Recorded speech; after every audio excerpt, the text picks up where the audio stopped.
왕큐 상반기 세미나. 왕큐는 예수님의 가르침을 실천하는 차세대 크리스천 리더를 양성하기 위한 교육을 실시하고 있습니다.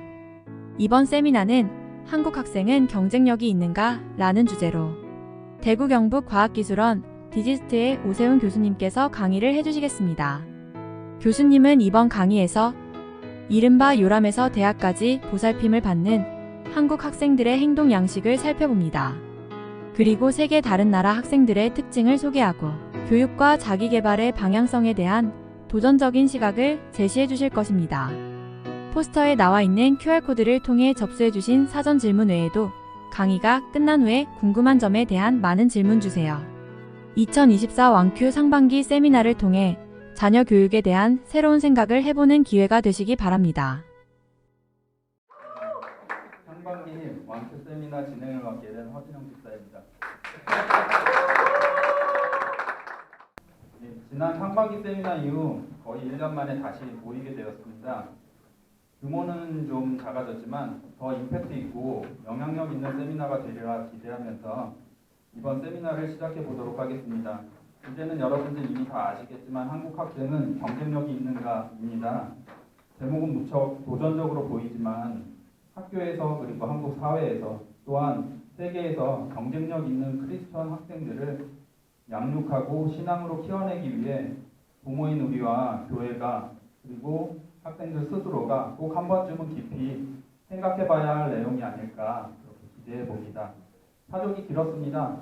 시작에 앞서서 왕십리교회 교육위원장이신 안영렬 장로님께서 인사 말씀하시고 위에서 기도해 주시겠습니다.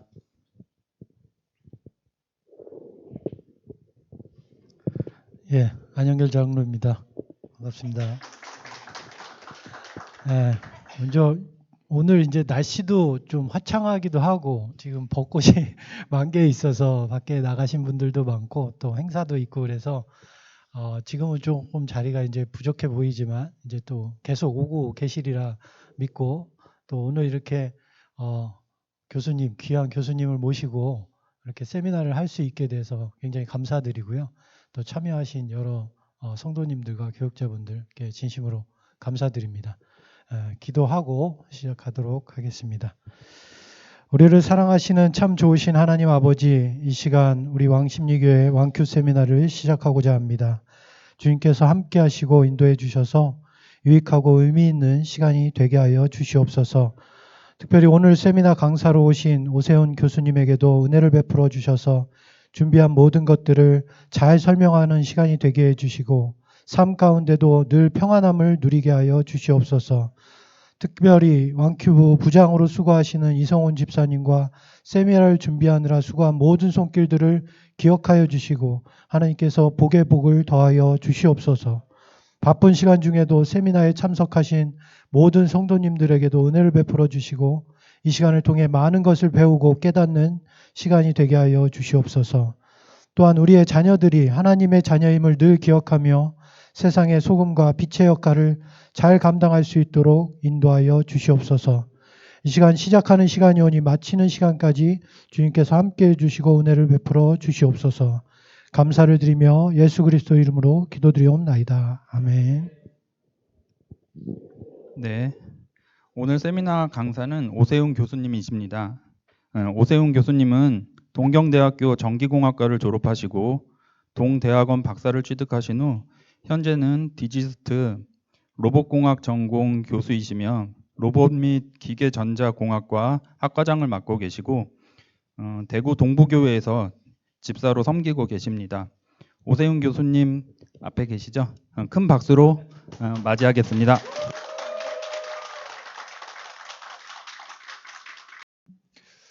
제 소개부터 먼저 드리면 그러다가 어떻게 이제 졸업하자마자 일본에 가게 됐습니다. 그래서 고등학교 졸업하고 바로 93년도에 일본어 학교를 가서 농담 삼아 아들과 딸이라는 드라마 기억하시면 연배가 있으신 거죠. 그거 보다가 갔습니다. 네. 그래서 이제 일본 학교 1년 있었고 그다음에 그 동경대학교 이제 학사부터 있었습니다. 그래서 저는 학부를 일본에서 한 케이스가 됐고요. 그리고 계속 뭐 박사까지 하다가 또 지도 교수님께서 좀 잘 봐주셔가지고 계속 좀 더 하다가 도중에 1년간 10년부터 11년까지 좀 미국의 그 텍사스 공대 오스틴이라는 곳에 있는 텍사스 공대에서 객원 연구원을 했고 돌아와서 한국에 이제 돌아올 때 그래도 한국을 좀 알려면 회사를 가야 되지 않을까 하고 해서 회사에 1년 있었고요. 삼성중공업.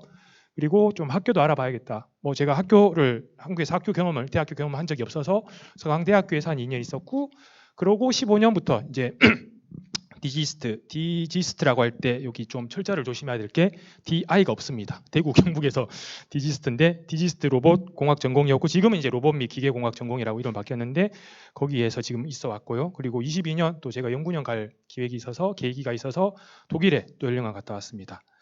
그래서 대구 출신이고요. 예. 근데 이제 제가 말을 잘 못할 조건을 많이 가지고 있더라고요.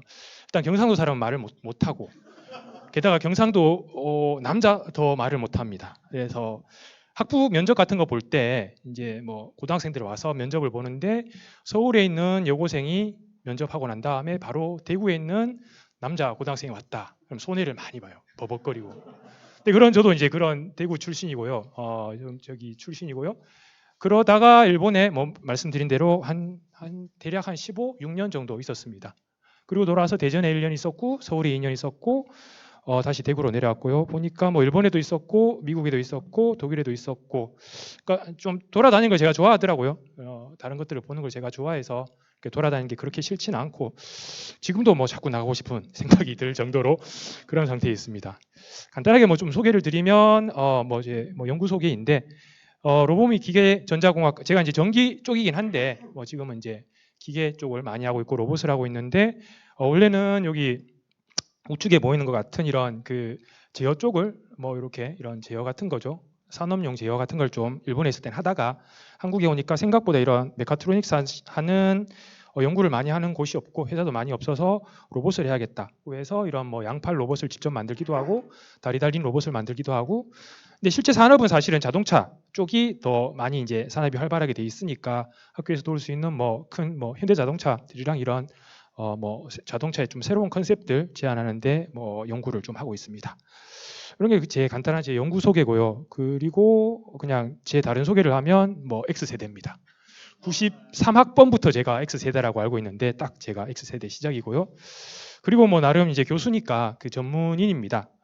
그래서 오늘 말씀드릴 것도 일단 전문직에 있는 사람으로서 경험했던 걸 많이 말씀드릴 예정인데 아마 조금 그래서 좀 특이한 케이스라고 보시면 그래서 좀 감안하시고 보시면 될 것 같고요. 3번이 중요합니다. 제가 자식이 없습니다. 그래서 이런 일 말씀드리고 나면 자식이 없어서 하는 얘기지라는 이야기를 많이 듣는데 반대로 자식이 없는 사람의 의견을 좀 잘 들어주시면 이것도 새로운 의견이구나 라고 생각하시면 되겠습니다. 자식은 없는데 학생은 많습니다. 지금 22명이나 있어가지고 월급 주는 게 지금 큰일입니다. 연구비가 지금 많이 줄어들어서 어떻게 하지라고 있고요. 뭐 말씀드린 이제 다수의 해외 경험이 있고 뭐 MBTI 혹시 궁금하시면 인프피가 되겠습니다.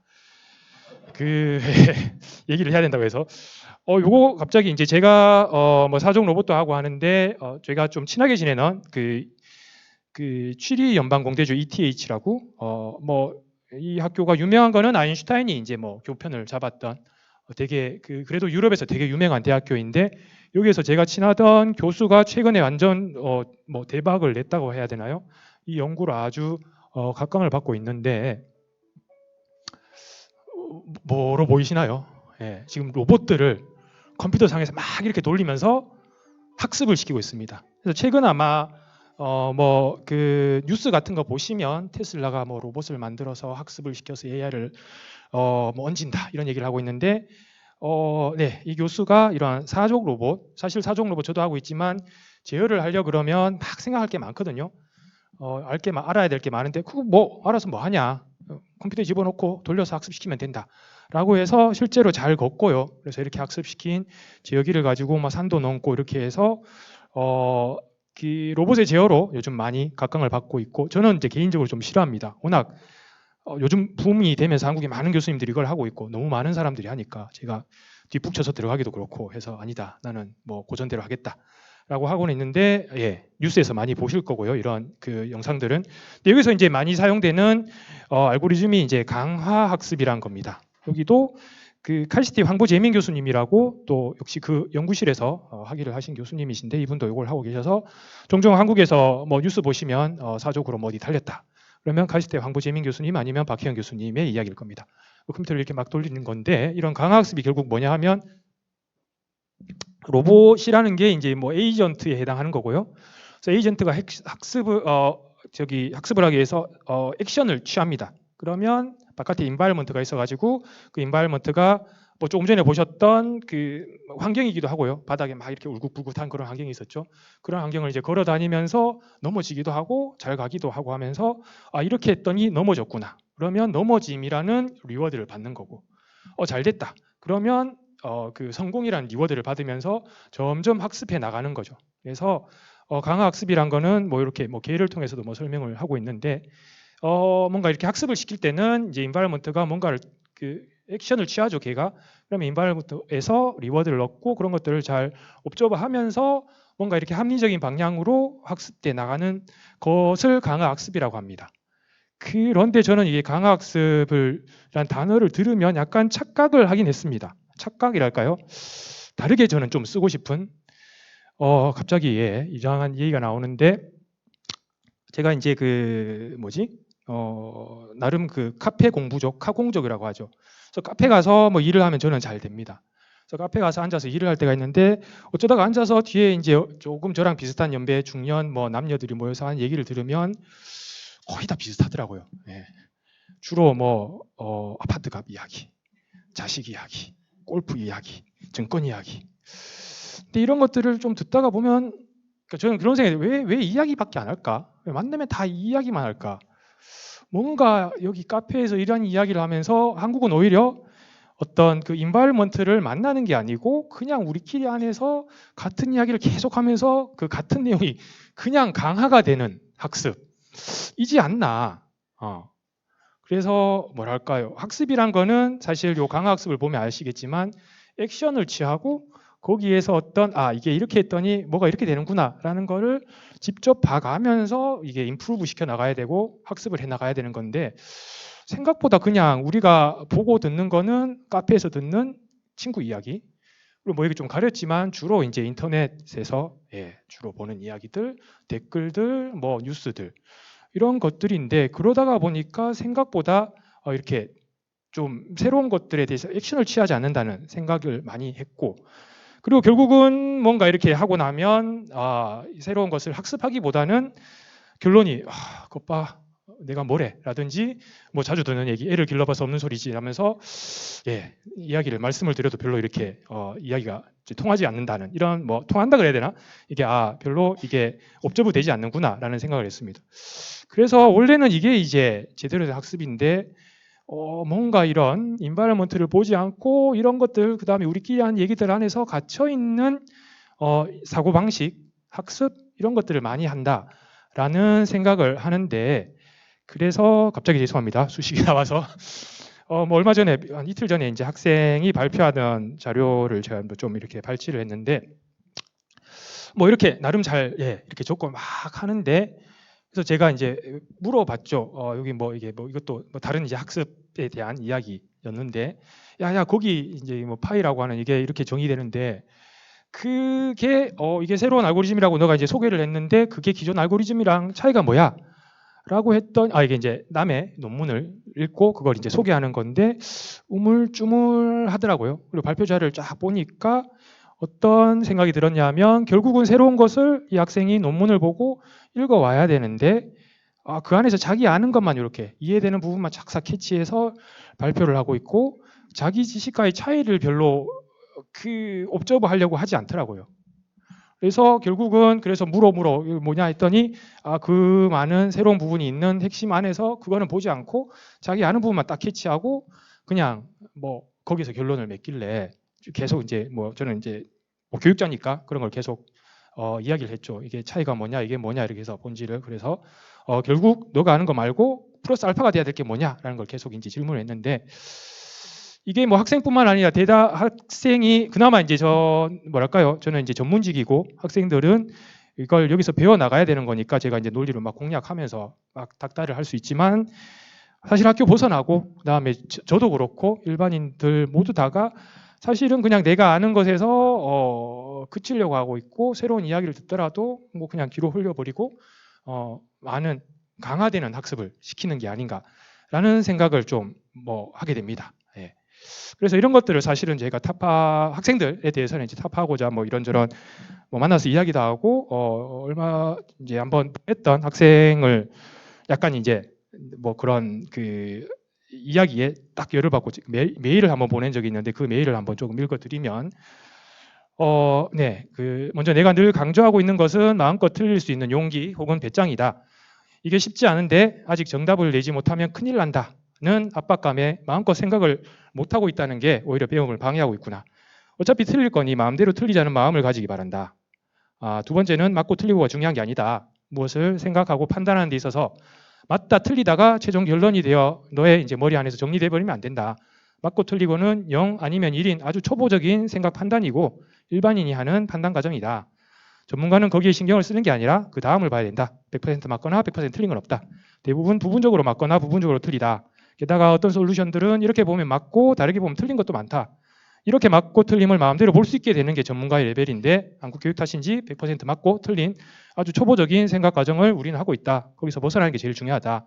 그러니까 너가 생각하는 것도 부분적으로 맞고 부분적으로 틀린 것들 어떻게 보면 맞고 어떤 적은 틀린 것들이 많다. 그러니 최종 목표를 맞다 틀리다로 끝내지 말고 길 바란다. 아래 메일도 본인이 틀린 것 같아서 그러니까 뭔가 메일을 받고 제가 이제 열받은 게 막 틀린 것 같아서 막 죄송하다고 뭐 한 것도 없는데 이러면서 막 이렇게 메일을 보냈길래 거기서 제가 막 열받은 거죠. 아니 틀릴 수도 있는데 그걸 엄청 막 죄송하게 그것 때문에 미안한 메일을 막 적었길래 그래서 예, 아래 메일도 본인이 틀린 것 같아서 자신이 없다고 끝을 내고 있는데 만약 틀려서 나에게 나쁘게 평가받을까 봐 걱정이 됐다면 되어서 그런 결론을 내렸다면 그건 아니다. 오히려 이런 식으로 맞고 틀리고밖에 생각을 못한다는 점이 내가 더 나쁘게 보는 거고 생각이 구체적이지 못한 것, 세부보다 맞다 틀리다에만 관심이 있는 것 이런 게 내가 이제 낮게 평가하는 거다. 그래서 생각하는 과정에서 어제 보이지 않던 것이 무엇을 오늘 다시 보게 됐는지 그리고 그런 세부 내용이 맞던 틀리던 간에 쌓아가는 게 중요하다라는 뭐 내용을 적었습니다. 그래서 앞에 맞다 틀리다 때문에 이것도 제가 그 저기 이 집사님께서 보여주신 예전에 어떤 여기 왕추 세미나에 보니까 뭐 정답으로부터의 해방인가요?를 해주셨던 교수님이 계시던데 저도 되게 동감을 했거든요. 정답 증후군. 그래서 자주 느낍니다. 이 학생들이 이렇게 우비쭈비하면서 뭐 얘기를 못하고 막 이러는데 그때 보면 교수가 등 뒤에 정답을 갖고 있는데 나는 저걸 몰라. 그래서 교수님한테 함부로 얘기했다가 나 야단 맞을 것 같아. 라는 생각으로 이렇게 어프로치를 해오는 적이 많더라고요. 그래서 교수는 정답을 등 뒤에 감추고 있고 그걸 내가 모르면 뭔가 야단을 맞거나 불이익이 있다. 그리고 그걸 내가 모른다고 하는 거는 창피하다. 그래서 그게 창피하다는 사실이라도 알리자. 뭐 이런 학생들이 있는데 그러면 뭐 조금 전에 여기 말씀드린 것처럼 그렇지 않다. 일단은 틀려라.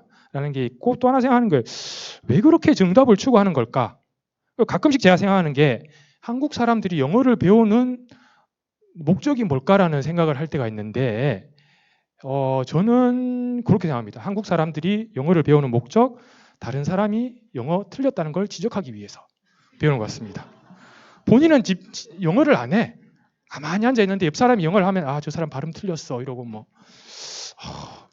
아니 외국인 만나면 영어를 하려고 영어를 배우는데 본인은 하지는 않고 누가 영어 하는 거를 틀렸다고 지적만 하는 걸 보면 결국 이게 우리가 배우려는 정답인가? 정답을 이렇게 쓰려고 우리가 배우나?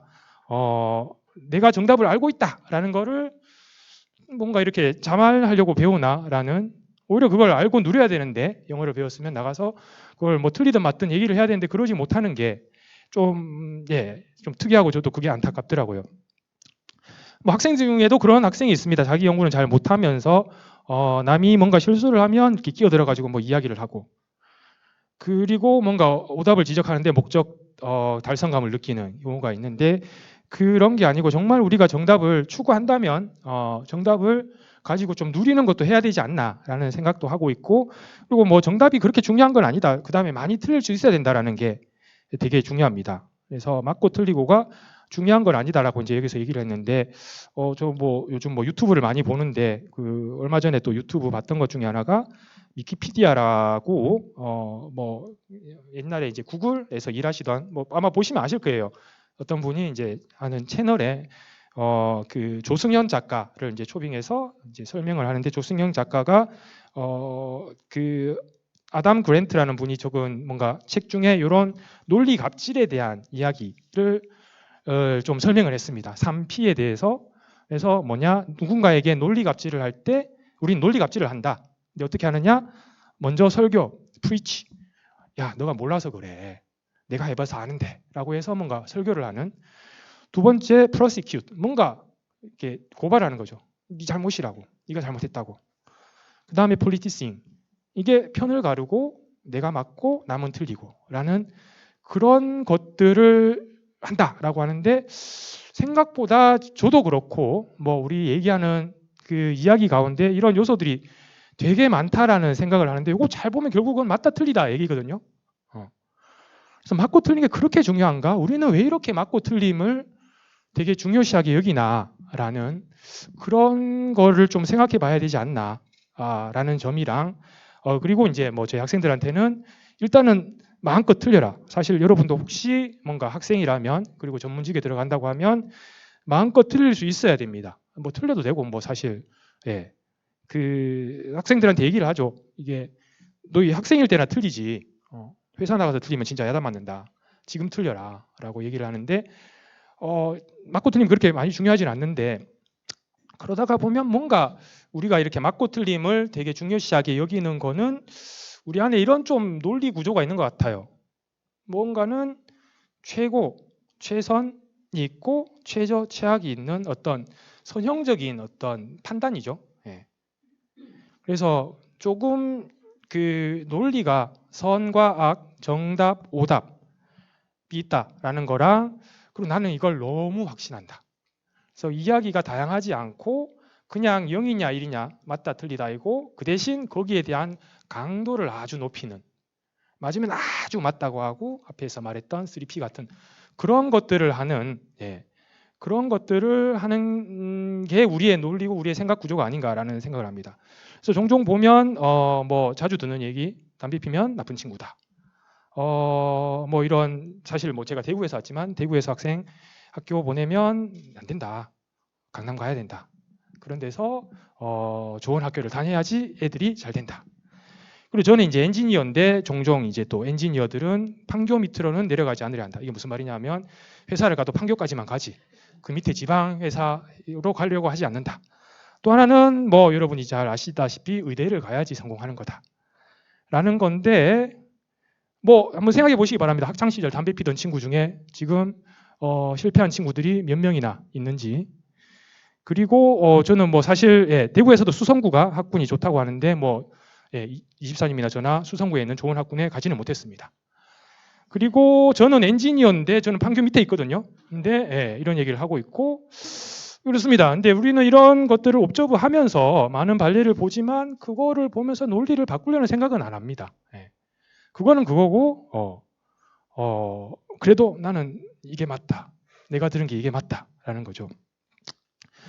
그래서 저는 이제 뭐 그거는 이제 일반적인 얘기고, 그거는 뭐 일반적인 얘기가 맞을 수도 있고 틀릴 수도 있는데, 이제 학생들한테는 전문가는 그렇게 하면 안 된다. 이게 최고 최전 이거 맞다 틀리다가 아니고, 사실은 좀 이런 거죠. 제가 보기에는 실제 전문가라는 거는 다양한 케이스들을 많이 아는 게, 특히 엔지니어링 같은 경우는 되게 중요합니다. 뭐 했을 때 이거 알고리즘 나왔어? 집어넣어서 된다? 아니거든요. 학생들한테도 자주 얘기하는데, 야 이거 알고리즘 집어넣는다고 다 되는 거 아니다. 그게 이제 집어넣는 것부터 시작이고 거기서 안 되는 거 발견하는 것부터 시작이다. 그러면서 왜 안 되는지, 뭐 저 같은 경우는 이제 모터 제어인데 뭐 마찰 때문에 안 되는 경우가 있고, 컴퓨터 어디 뭐 숫자를 잘못 집어넣어서 안 되는 경우도 있고, 통신이 안 돼서 안 되는 경우도 있고, 중간에 뭐 기어가 이상해서 안 되는 경우도 있고. 근데 그런 케이스 하나하나를 다 보고 그거에 대한 지식을 늘려가지고 뭔가 이게 다양한 그 스펙트럼을 알아야지 되는 게, 그게 디테일과 케이스 스터디에 강해야 된다라는 겁니다. 또 이거 혹시 의사 계신가요? 자꾸 오늘 의사 선생님에 대한 디스를 하는 것 같은데, 그러니까 병원 가면은 좀 그런 의사 선생님이 그런 전문가이시기를 기대를 하고 이야기를 하는데, 뭔가 그냥 대다수의 답이 염증입니다. 약 드릴게요라고 끝나서 전문가 맞나 싶은 생각이 좀 들 때가 있는데, 근데 어떤 전문가에게 기대를 하는 거는 다양한 케이스 스터디에 기반해서 어떤 미세한 차이가 있을 때 그거에 대해서 이게 뭔지를 잘 찾아내는 거거든요. 근데 요즘 AI가 이걸 잘하죠. 데이터 이빨 많이 때려놓고 죄송합니다. 많이 때려놓고 그걸 학습시키면 결국은 그 다양한 패턴들을 빅데이터죠. 많은 그 데이터 안에서 잘 캐치를 해서 이런 것들을 잘 찾아줍니다.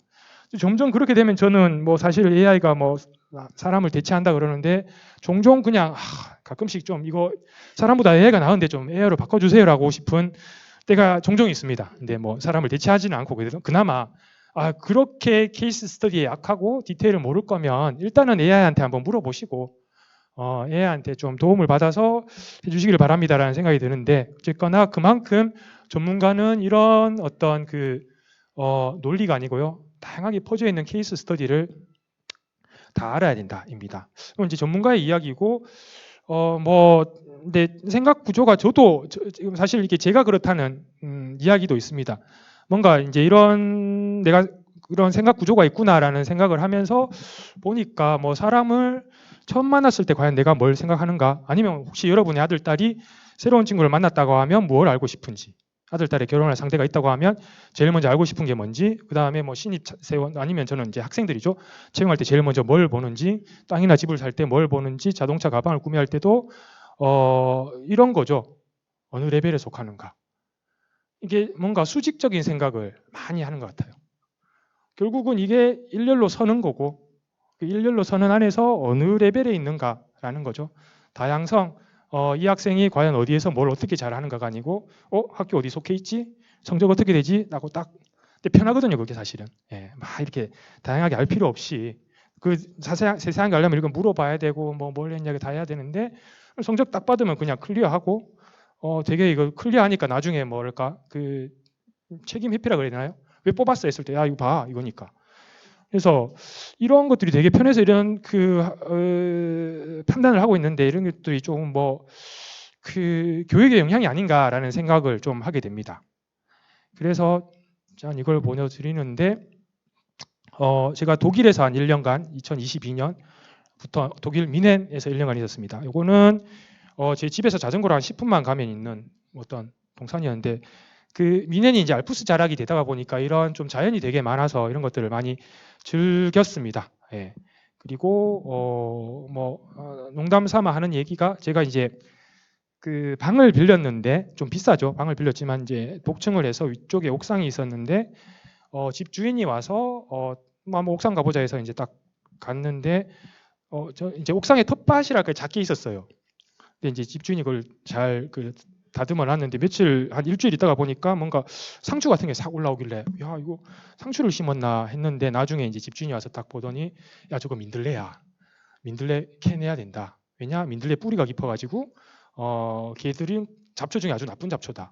처음 알았습니다. 이제 민들레 뿌리가 그렇게 캐보니까 정말 뿌리가 깊더라고요. 그래서 민들레 홀시대 이런 노래 독일에 있는 동안 듣기 싫었습니다. 아침마다 일어나서 민들레 캐내는 거 정말 그게 잘 자라더라고요. 근데 아침마다 이제 올라가서 하는 일이 잡초 캐는 거였는데, 날마다 하니까 그것도 재밌더라고요. 아침마다 이제 흙을 묻히고 손에 흙을 묻히고 하니까, 정말 이렇게 전원주택에 사는 것도 괜찮구나, 이렇게 자연과 같이 사는 것도 괜찮구나라고 생각을 하게 되는데, 뭐 그런 것부터 시작해서 독일에 대해서, 어떤 유럽에 대해서 좀 많은 걸 경험했습니다. 근데 독일 교육에 대해서도 강연을 하신 김누리 교수님이라고 제가 또 유튜브를 통해서 또 알게 됐는데, 그분이 이제 독일의 교육과 한국의 교육에 대해서 강연한 내용이 있습니다. 나중에 기회가 되시면 이제 보시면 좋을 텐데, 한국 교육의 목표는 인적 자원이었다. 결국 유능하게 자라가지고 자원이 될 수 있는 사람을 기르는 게 한국 교육의 목표였지만, 독일은 첫 번째는 인간이 가진 고유의 능력을 끌어내는 것이 목표였고, 두 번째는 강한 자아로 키우는 것, 그리고 세 번째는 타인과 살아가는 방법을 가르치는 것이다 라고 얘기를 하셨습니다. 근데 이게 정말 그렇구나라는 좀 경험을 했던 것이, 이거는 제가 스위스 이제 융프라우 이제 관광 가서 찍은 사진인데, 제가 1년간 거기 있는데 이제 한인교회에 다녔습니다. 제 한인교회 목사님의 아들이 그러니까 딸이 두 분 있고 그 밑에 이제 아드님이 한 분 있었는데 그 막내 아들이 사실은 근육 디스트로피라고 근육이 줄어드는 그런 병이죠. 그래서 걸을 수가 없고 뭐 일반 생활이 안 되는 그런 아들이었습니다. 근데 그 아들에 대해서 여러 가지 이야기를 해주시는데 이제 뭐 지금은 이제 전문 어떤 장애인을 위한 전문 대학교에 다니고 있지만 고등학교, 중학교 다닐 때 뭐 움직이지를 못하니까 거기 일반인들이랑 같이 섞여 있을 때 자기가 본 이야기 중에 하나가 자 오늘 이제 그 담임 선생님이 그 이제 다 모아두고 그 장애를 가진 목사님 아들을 옆에 두고 오늘은 이 친구가 뭘 해야 되는데 어디 갔다 와야 돼. 근데 이 친구가 혼자 갈 수 있어 없어? 못 가지. 자, 이 친구를 오늘 도와줄 사람? 그러면 서로 막 도와주고 싶어서 손을 들고 그리고 그러면 이제 목사님 아들이 누구를 선택을 하는데 그거를 그렇게 자랑스러워하고 그걸 그렇게 뭐랄까 뿌듯하게 여기는 분위기였다. 그러니까 어릴 때부터 좀 약한 사람을 돕는 이런 것들을 독일에서는 그냥 몸에 배도로 가르치고 있는 거죠. 이제 그런 이야기를 듣고 나니까 여기서 앞에서 했던 이런 게 정말 맞구나. 타인과 살아가는 방법을 가르치는 거. 그리고 정말 그 온전한 자아가 되는 것을 목표로 하고 있죠. 독일에서는. 이제 여러 가지 뭐 역사적 이유도 있었지만 그런 이야기를 들으니까 야, 좀 뭔가 독일 교육이 다르네라는 걸 또 느꼈고 제가 이제 DLR이라고 그 항공우주센터 뭐 나사 같은 곳이죠. 독일의 나사 같은 곳에서 있었는데 거기는 연구원들이지만 또 학생인 그런 연구원들이 있습니다. 그래서 친하게 같이 지내던 학생 중에 한 명이 뭐 이제 뭐 독일은 유럽은 또 그 길잖아요. 베케이션 이런 게. 그래서 길어서 야 어디 갔다 왔냐 그래서 일주일 동안 알프스 갔다 왔다 그러는데 뭐 했냐 그랬더니 여기 보면 이제 여기가 민헨이거든요. 그러니까 여기 이래 있으면 독일의 맨 끝에 부분이고 여기 오스트리아가 잠시 이쪽이 다 저기 알프스 산맥이죠. 그리고 요 밑에 가면 여기였던 것 같습니다. 그 가르다우스라고 최근에 뭐 TV에도 많이 나왔던 알프스 자락에 있는 이탈리아 호수인데 일주일 동안 걸어서 여기서 여기까지 갔다 왔다 그러더라고요. 야 괜찮냐 그러니까 아직 그때가 설산이었을 때였어요. 근데 재밌더라. 혼자서 설산을 그 뭐죠 크로스 컨트리 같은 그런 거 자기가 다 짊어지고 가다가 밤중에 있으면 텐트 치고 자고 그렇게 해서 산을 넘어서 이탈리아까지 갔다 왔다라고 하는데 그게 걔만 있는 게 아니더라고요. 이탈리아 저기 유럽은 기본 그런 액티비티를 되게 열심히 했습니다. 여기 좀 스위스 융프라우를 이제 또 보여드렸던 이유가 와이프랑 이제 융프라우 이제 갔는데 참 그 한국 20, 30대 그 커플들이 많이 왔습니다. 이제 융프라우는 높은 산이니까 케이블카 타고 뭐 올라가면 또 신라면도 주고 그러죠. 융프라우는. 그래서 가서 이제 딱 있는데 저도 옥상 그 산정상에 가서 이제 딱 있는데 딱 복장을 보니까 뭐 유럽인들도 많이 오죠. 근데 한국인들은 그 샤랄라 공주 복장을 입고 와서 사진을 열심히 찍고 있고 유럽인들은 산이니까 다 트레킹 하겠다고 뭐 등산 장비들 다 하고 근데 되게 조금 이렇게 비교가 되더라고요. 이쪽은 막 산 뻘뻘 땀을 흘려서 올라와서 뭔가 등산복에 이렇게 피로를 풀고 있는데 옆에는 공주복 입고 와서 막 이렇게 사진 찍고 있으니까 근데 어쨌거나 이렇게 자연을 사랑한다든지 뭔가 몸으로 액션을 하는 그리고 뭔가 이런 자연에 대해서 도전도 하고 또 자연을 되게 중요시 여기죠 유럽은 이런 것들이 역시 교육의 차이구나라는 것들을 느꼈습니다. 또 하나 또 이것도 제가 그 독일에 있던 뮌헨에 있던 어떤 공원이었습니다. 공원에 가서 밥을 먹고 있는데 와이프랑 가서 이렇게 있는데 요 언저리에서 뭐 먹을 걸 사서 여기서 앉아 있는데 뭐 날씨도 좋고 하니까 이제 가족이 와서 뭐 있는데 제일 놀랐던 게 한 기어다니는 애였어요. 기어다니는 애가 막 기어다니고 있고 이런 그 자락에서 막 이러면서 막 흙을 주워 먹고 있었습니다. 근데 옆에 부모님이 있었어요. 봐도 아무 말을 안 하더라고. 뭐지? 그러니까 뭔가 그 어떤 자연이란 이런 것에 노출되는 거에 대해서 그렇게 독일 사람들은 오히려 그걸 뭐 좋게 여긴다고 해야 될까요? 그런 마인드가 있구나라는 생각을 했죠. 근데 야 이런 공원 놀이터에서 이런 게 되게 참 재밌는 일이다 했는데 얼마 전에 한국 TV를 가서 또 어떤 그 뭐 나와서 연예인이 얘기하는 걸 봤는데 뭔가 어느 날 놀이터에 갔더니 우리 애만 이걸 안 하고 있더라고요 하면서 또 물건 사는 얘기를 강남에서 이런 걸 산다고 하는데 우리 애는 이걸 안 사고 있어서 되게 혼자 왕따 당하는 느낌이었습니다. 이런 얘기를 하니까 같은 놀이터에 가도 부모님들의 관점이 이렇게 다르구나. 한국은 뭔가 강남 아줌마들 이걸 한대라는 죄송합니다. 또 강남에 자꾸 이렇게 디스하는 이야기를 그냥 예제입니다. 예제. 예. 어떤 그 따라야 되는 어떤 그 규율이랄까요? 그런 것들이 조금 뭐랄까요? 네, 그 심플하지 않나라는 또 하나 또 이거 친구 얘기인데 이거 또 열받았던 얘기여서 또 와서 친구가 딱 와서 자기 애가 고등학생인데 자기 이제 와이프가 어디서 저기 상담을 받고 왔는데 요즘은 그래서 그거였어요. 결국은 과학 과목을 선택할 때 뭐 물리랑 지구과학이었나 요즘 제가 뭐 고등학교 교과 과정을 잘 몰라서 그러는데 그거를 할까 했는데 그 뭐냐 컨설턴트 선생님이 지금은 생물이 뜬다. 그러니까 지금부터는 생물을 골라야 된다라고 하시더라. 그래서 자기도 잘 몰라가지고 대학 교수님 너한테 물어보려고 전화를 했다. 라고 딱 그 전화를 받는 순간 저도 약간 또 해서 아니 그게 무슨 의미냐. 그걸 뭘 하든 생물을 하든 뭘 하든 그게 무슨 의미냐. 좋아하는 거 시켜라. 좋아하고 재밌는 걸 시켜야지. 그거를 왜 나한테까지 전화해가지고 딸이 하고 싶은 거 하면 되는 거지. 그거를 뭐 컨설턴트한테 이야기 듣고 그게 그렇게 중요하냐라는 뭐 그러면서 약간 좀 모든 것들이 판단 기준들이 모르겠습니다. 뭘 보고 있는 건지 잘 모르겠어요. 그 학부모님들이 뭔가를 제가 보기에는 본질이 아닌 그런 것들을 좀 쫓아가고 있지 않나라는 생각을 많이 하게 됐다는 말씀을 드립니다. 근데 그런 것들이 왜일까라는 좀 생각을 했는데 30분 넘었는데 어떻게 할까? 한번 여기서 스탑을 할까요? 예. 스탑을 하고 여기에서부터는 조금 뭐 다른 얘기가 좀 들어가니까 잠시 그러면 스탑을 하고 뭐 질문을 받나요? 어떻게 할까요? 네, 잠시 여기서 한번 1차 마치도록 하겠습니다. 예.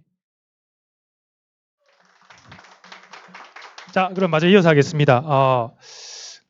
뭐 저희들 이제 뭐 멘토링 제도가 있어가지고 학부생들이 와서 그 이야기 상담을 할 때가 있습니다. 그래서 작년에 한번 학부 1학년생이 와서 이런 뭐 상담을 하더라고요. 교수님, 저는 교수가 되는 걸 목표로 합니다. 교수가 되기 위해서 지금부터 어떤 계획을 세워서 학습해 나가면 될까요? 라고 질문을 하길래 제가 여기서 조금 전에 그래서 MBTI 제가 P라고 말씀을 드렸는데 J가 아닙니다. 그래서 조금 듣고는 이 친구가 또 이런 생각을 하고 있구나. 딱 일직선으로 딱 뭔가 정해진 거 룰이 있어가지고 사실 한국 교육이 그렇죠. 그 정해진 대로 하면 됩니다. 시스템을 워낙 잘 만들어놨기 때문에 고등학교 때 정해진 대로 해서 성적 잘 받으면 대학교 가고요. 대학교 가서 정해진 대로 해서 성적 잘 받으면 뭐 회사 가고 좋은 회사 가서 그러면 인생이 행복해지는 거다라는 그 일직선적인 그런 그 시스템이 되어 있는데 그런 생각을 하고 있는구나라는 생각도 했고 뭐 제가 답했던 거는 여기 교수님들 다 찾아가서 물어봐봐라. 교수가 되고 싶어서 이렇게 학부 때부터 계획 세워서 교수가 되는 사람이 있는지 가끔씩은 있습니다. 제가 아는 분은 뭐 그런 것 같은데 저도 그냥 하고 싶은 거 하다가 보니까 이게 재밌어가지고 이거 좀 더 하려면 어떻게 할까 하다가 보니까 이제 뭐 교수가 된 건데 왜 이렇게까지 뭔가 이렇게 플랜을 세워서 이렇게 되려 해야지 나는 성공하는 거다라고 할 수 있을까라는 생각을 하는지를 보니까 기본 불확실성에 대해서 우리가 참지 못하는구나라는 생각을 좀 했습니다. 이럴 수도 있고 저럴 수도 있다는 그런 불확실성, 그다음에 뭐 내일과 미래가 불확정되어 있다라는 불확실성은 기본적으로 악한 거죠, 우리한테는. 그래서 최대한 삶에서 그런 요소를 없애는 것이 그냥 우리가 하는 것이 아닌가. 특히 자녀의 미래가 불확실하다, 이건 있을 수 없는 일입니다. 쉽고 명확한 룰을 만들어 가지고 거기에 맞춰 열심을 내도록 하는 게 가장 좋은 방법이죠. 복잡한 건 몰라. 뭐 스펙트럼이다 몰라. 한직선이야. 여기 맞춰서 하면 돼. 그래서 그게 뭐 가장 또 잘 되는 게 좋은 대학교, 뭐 의대, 좋은 뭐 대기업 들어가면 삶을 풍성하게 할 수 있다라는 명확한 룰이 있지 않느냐. 그러니까 이거대로 하면 된다라고 하는 것에 우리가 너무 익숙해져 있지 않나라는 생각을 했습니다. 근데 이제 제가 이제 뭐 나이가 들다 보니까 뭐 근처에 아픈 사람도 많고 뭐 이렇게 제대로 잘 안 될 때도 뭐 많고 여러분도 아마 대학교에 잘 입학되지 않을 때도 많고 뭐 얼마 전에 뭐 저 자동차 사고도 내고 뭐 그리고 요즘 또 그 지원한 국가과제 떨어지면서 돈도 없고 이러니까 뭔가 갑자기 이 문장이, 그러니까 제가 어디 소설책에서 읽었는데 좀 찾아봤는데 잘 찾아지지가 않았는데, 아무도 내게 인상이 엉망이 되었을 때 어떻게 해야 되는지 알려주지 않았습니다라는 그 문장이 생각나면서, 이게 원래는 이게 룰대로 되고 탁탁 하라는 대로 하면 잘 되는 게 인생인데 아니죠. 살아보면 그게 뭐 더 잘 아시겠지만, 근데 막상 그게 안 됐을 때 어떻게 해야 되는지는 잘 들어본 적이 없네라는 생각을, 왜 우리는 근데 애들한테 이렇게 하면 잘 되는 거야라고 가르치는 건가? 근데 조금 이제 들다가 뭐 이런저런 하다가 이런 말씀, 이렇게 그 만나 이야기인데요. 뭐 이스라엘 자손이 보고 그것이 이제 만나를 처음 줬을 때 무엇인지 알지 못하여 서로 이르되 이것이 무엇이냐 하니 모세가 그들에게 이르되 이는 너희 여호와께서 너희에게 주시는 주어 먹게 하신 양식이라. 여호와께서 이같이 명령하시기를 너희 각 사람은 먹을 만큼만 이것을 거둘지니 곧 너희 사람 수요대로 한 사람에 한 오멜씩 거두되 각 사람이 그의 장막에 있는 자들을 위하여 거둘지니라 하셨느니라. 이스라엘 자손이 그같이 하였더니 그 거둔 것이 많기도 하고 적기도 하나 오멜로 되어 본즉 많이 거둔 자는 다도 남음이 없고 적게 거둔 자도 부족함이 없이 각 사람은 먹을 만큼만 거두었더라. 모세가 그들에게 이르되 아무든지 아침까지 그것을 남겨두지 말라 하였으나 그들이 모세에게 순종치 아니하고 더러는 아침까지 남겨두었더니 벌레가 생기고 냄새가 난지라. 모세가 그들에게 노하니라. 무리가 아침마다 각 사람은 먹을 만큼만 거두었고 햇볕이 뜨겁게 쬐면 그것이 쓰러졌더라. 그래서 원래 하나님은 내일을 모르도록 살도록 하는 게 맞다라고 우리한테 가르쳐 주시는 게 아닌가.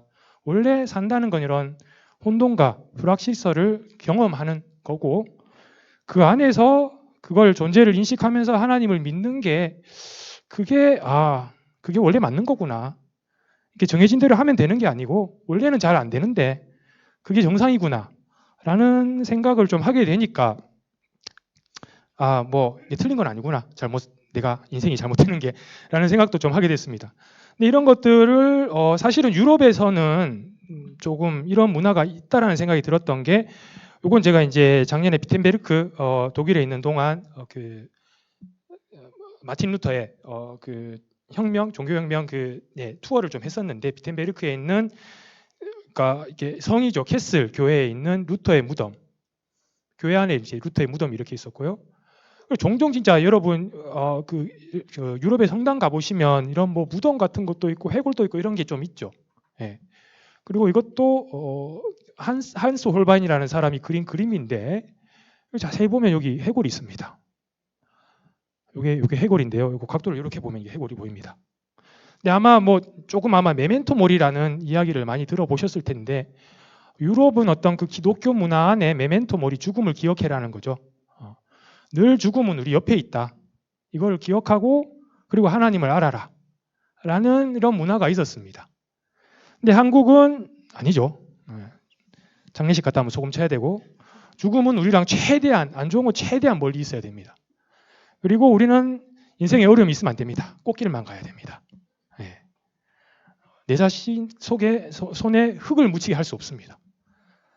이 뭔가 이렇게 부서지고 안 되고 하는 게 당연히 있는 건데 이거를 잘 참지는 못하는 것 같아요. 그래서 그렇게 해서 우리는 이제 이걸 참지 못하고 우리가 하는 게 결국은 인과관계를 찾는 거고, 내가 이렇게 하면 이렇게 된다는 인과관계가 명확하면 그걸 이용해서 원하는 미래를 얻을 수가 있다.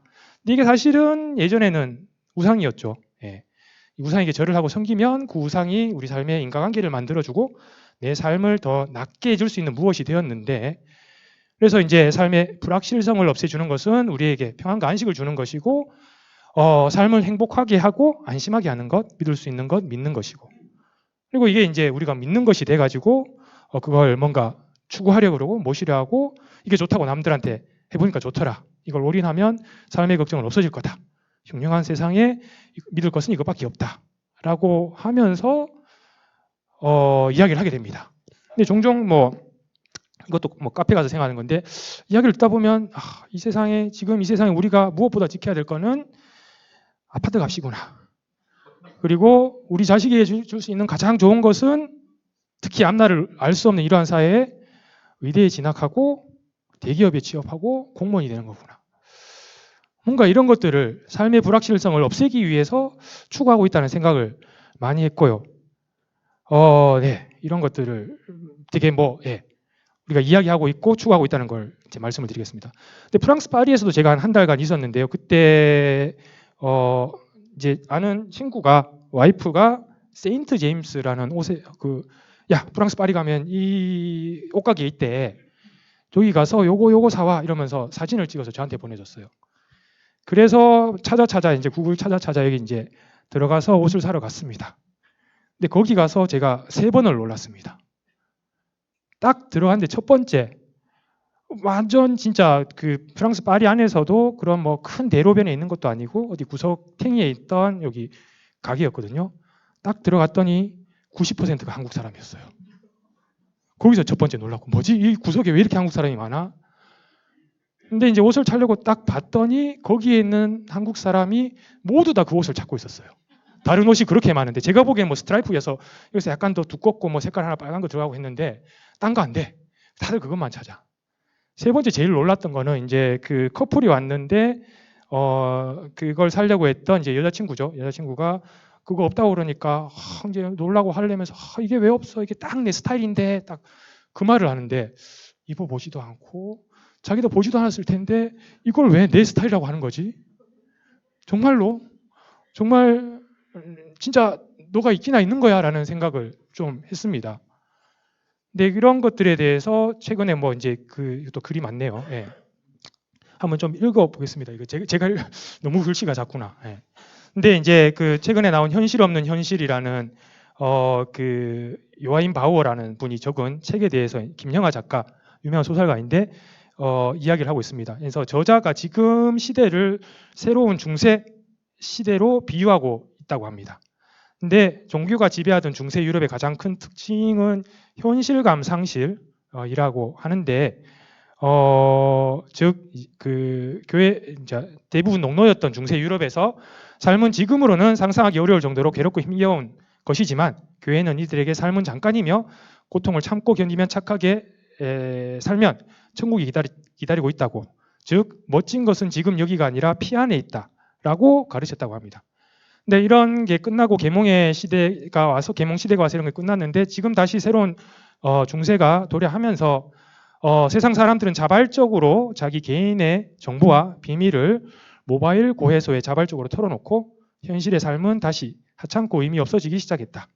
그다음 묵주 대신 스마트폰을 쥔 인간들은 묵주 알을 굴리듯이 끊임없이 화면을 위로 튕겨낸다. 스스로 생각하기를 포기하고 끝없이 제공되는 이미지와 영상을 보느라 시간을 보낸다. 라고 이렇게 쭉 하는데 이제 밑에 가면 좀 그 교육에 대한 이야기가 나와서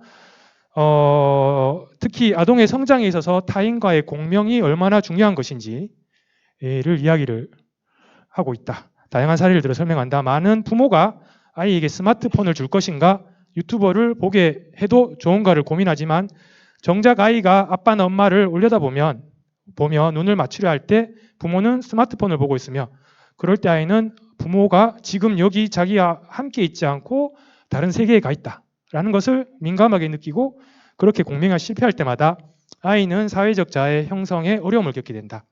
타인이나 현실 없이도 인간의 정신은 멀쩡할 수 있을까? 요하임 바우어는 결코 그렇지 않다고 말한다. 라고 이제 쭉 얘기를 합니다. 그래서 그 인공지능의 시대에 어떻게 살아가고 특히 아이를 어떻게 키울 것인가 고민하는 분들에게 이 책을 권하고 싶다고 하는데 뭐 예전에 사실 이렇게 것도 있었죠. 한때 TV가 들어왔을 때 TV를 집에 두는 거는 전혀 모르는 외부인이 집안에 들어와서 애를 가르치는 것과 같다. 사실 그렇죠. 예, TV 자체가 우리가 보고 배우는 게 근데 우리는 TV가 너무 이제 익숙해져서 그게 아무것도 아닌 거라고 생각하는데 지금은 이제 인터넷이 애들을 가르치고 있고 그 안에서 뭐 애들만 가르치는 게 아니고 우리도 그렇게 되고 있습니다. 그래서 뭔가 다시 이제 강학습이 되는데 타인과 현실에서 자꾸 멀어지는 일이 일어나고 있습니다. 근데 이게 제가 좀 말씀드리고 싶은 것은 처음에는 부모님들이 테두리가 될 수 있지만 울타리가 될 수 있지만 성장할 때 어느 순간에 이거를 놔줘야 되지 않나라는 말씀을 좀 드리고 싶습니다. 뭐 예전에 전현무 이야기가 있는데 아직까지 자기 어머니가 전화 걸어가지고 자동차 건너는 거 위험하니까 육교로 다녀라 이런 얘기를 한다는 걸 들었는데 아직도 학교랑 회사에 전화하시는 부모님들이 계시죠. 나이가 들어도 제 아는 그 후배 교수가 대학원 자기 이제 대학원생이죠. 석사생인데도 부모님한테 전화를 받고 있다라는 이야기를 듣고 있는데 언제까지 울타리를 칠 것이냐라는 말씀을 좀 드리고 싶어서 이제 경쟁에 대한 이야기를 좀 해볼까 합니다. 요건 이제 제가 그 페이스북 친구로 있는 일본의 그 동경전력, 한국으로 따지면 한국전력이죠. 거기에 거의 전무급 되시는 분이 올렸던 글을 좀 캡처해 왔는데요. 그 아들이 있는데 대학교 초년생 같아 보였습니다. 근데 그 아들이 작년 여름에는 인도, 네팔에 40일간 여행을 갔다가 왔는데 이번에는 아프리카로 간다. 그래서 여기 보츠나와 보츠와나, 제가 일본어로 보니까 짐바브웨, 잠비아, 탄자니아, 케냐 이런 것을 이제 갔다 오기로 한다라는 이야기. 즉 혼자서 아프리카 여행을 하는 뭐 일본 학생들, 그 다음에 조금 전에 말씀드렸던 알프스 산을 혼자 넘는 독일 학생들. 혹시 뭐 이런 막 여행 이야기하면 뭐 얘네들 공부 잘 안 하는 애들 아니야 싶긴 한라고 생각하실 수 있겠지만 둘 다 최고 학교의 학생들이고 또 일본의 최고 대기업 고위 간부직의 아들임을 일단 말씀을 드리겠습니다. 근데 사실 세계는 이렇습니다. 어렸을 때부터 삶은 혼동이다라는 걸 느끼고요. 자연을 느끼고 그 다음에 타인을 경험하고 있습니다. 근데 한국 학생들은 도전을 하지 못하고 있어요. 도전하기보다는 의대 가자라는 뭔가 이런 분위기 속에 살고 있는 게 한국 학생이 아니냐라는 생각을 하고 있습니다. 근데 이제 제가 이렇게 생각을 하면서 학생들을 만나면서 학생들한테 좀 중요하다고 얘기하는 것 중에 하나가 제일 제가 보기에 한국 학생들한테 필요한 게 스토리텔링 능력입니다. 이제 제가 돌아다니면서 뭐 해외에 이제 있으면서 그 해외 유치원에 자기 자식들을 보낸 한국 학부모님들이 가끔씩 또 논란 이야기를 하는데 마치고 이제 그 애를 데리러 딱 가면 이제 마무리하는 시점에서 애들 다 모여가지고 이런 식으로 그 유치원 선생님이 애들한테 자 오늘 어땠는지 이야기해 볼 사람 이러면 다 손을 든대요. 자기가 얘기를 하고 싶어서. 근데 한국에는 손을 안 들죠. 얘기를 못 합니다. 그리고 기본 해외에서는 이 스토리텔링 뭐 그리스 로마 신화 왜 그렇게 많이 가르치냐면 거기가 다 스토리의 기본 틀들이 거기 많이 있거든요. 그래서 그리스 로마 신화는 유럽이나 미국에서는 당연히 다 배우는 이야기들이고요. 그래서 여기 또 말씀드리는데 한국의 문과 천시 현상을 좀 되게 저는 걱정하고 있습니다. 뭔가 이런 이야기, 스토리에 대해서 별로 한국이 그렇게 중요하다는 이야기들을 전체적으로 이야기를 하지 않고 있는데 제가 나중에 이제 이렇게 전문직에서 연구자들을 보면 한국은 수학을 잘해요. 그래서 문제 주면 잘 풉니다. 특히 공대 교수들 잘 풉니다. 그런데 우리는 10대를 그렇게 막 열심히 새벽 5시에 일어나서 저도 이성훈 집사님도 그렇겠지만 해 뜨기 전에 학교가 이제 그 언덕이었는데 그 언덕 올라가면서 뜨는 해를 바라보면서 이제 학교에 갔고 9시 10시 돼서 나와서 또 이제 도서관 버스가 기다리고 있죠. 타고 가서 12시 넘어서 집에 들어가서 10대를 그렇게 보내고 그렇게 그나마 제가 이제 저는 그 일본으로 학부를 갔기 때문에 일본에서는 그나마 조금 유학에 보냈지만 그렇게 10대를 고생하면서 보냈는데 해외 미국 교수들은 10대 아시다시피 파티할 거 파티하고 다 그렇게 즐기면서 했거든요. 근데 막상 이제 연구자 대 연구자, 경쟁자로 만나면 그 사람들은 말을 잘합니다. 그래서 논리 풀어내는 거랑 이런 것들은 계속 사람들하고 디스커션하는 연습을 했고 그다음 자기 의견 이야기하는 걸 연습을 했으니까 우린 그걸 못해. 그냥 나 영어도 못하는데 또 영어 틀리면 어때 이러면서 막 걱정하고 있고 그러다 보니까 해외에 나가서 어떤 학계를 리드하는 것들은 결국은 미국 사람들이 하고 있고 유럽 사람들이 하고 있습니다. 4차 산업혁명 스마트폰 우리 정말 좋아하죠. 이런 단어 만든 건 다 독일이고 미국이죠. 그래서 해외 연구자들은 컨셉 만드는 걸 정말 잘해요. 제가 보면 별거 아닌데 제가 보기엔 이 수식도 틀렸고 이거 본질 별거 아니잖아 싶은데 포장을 정말 잘합니다. 이게 뭔가 새로운 컨셉이다. 이게 앞으로 나올 새로운 컨셉이다. 근데 컨셉을 만들고 나면 그 구멍투성이거든요. 그러면 아시아, 한국과 일본 교수들이 거기 이제 뒷차를 타죠. 그러면 말씀드린 것처럼 그 구멍이 숭숭 나 있거든요. 4차 산업혁명 컨셉은 좋은데 해결할 문제들이 산더미거든. 그러면 한국이랑 일본 교수들 가서 그거 이제 해결한다고 뒷북치고 있어요. 이걸 하기 위해서. 지금 미국이랑 독일이 이걸 하니까 이러면서.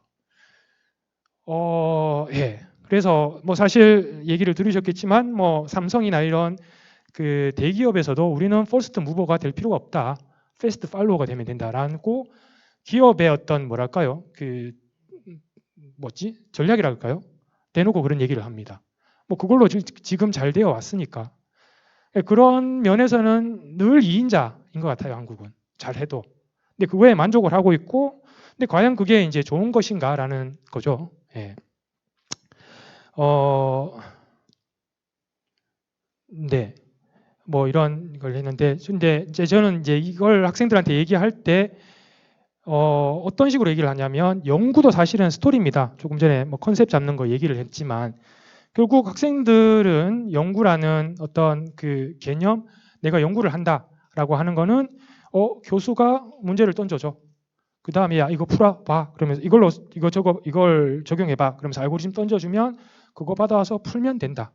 혹은 뭐 회사가 야 이거 문제 해결해 주세요 가지고 오면 그거 딱딱딱 해서 뭐 교수가 하란 대로 해서 풀면 된다. 그래서 정답 찾으면 된다라는 거를 연구로 생각하고 있는데 그게 아니다라는 얘기를 많이 하고 있습니다. 연구는 스토리입니다. 뭔가 새로운 컨셉을 제안을 하는 것이고 향후 우리가 필요한 기술은 이거다. 그리고 우리는 앞으로 이것에 투자를 해야 된다. 이런 얘기를 할 수가 있어야 되는데 이런 것들을 잘 못하고 사실 뭐 해도 잘 받아들여지지도 않습니다. 자주 하는 얘기가 정부에 그런 얘기하면 야 미국이나 독일 그런 데서 하고 있어 안 하고 있어? 아직 안 하고 있는데요. 야 그럼 우리 그거 못해. 뭐 이런 얘기가 되거든요. 그래서 뭐 연구는 스토리이기도 한데 뭐 사실 저는 연구뿐만 아니라 세상에 많은 것이 스토리라고 생각합니다. 예.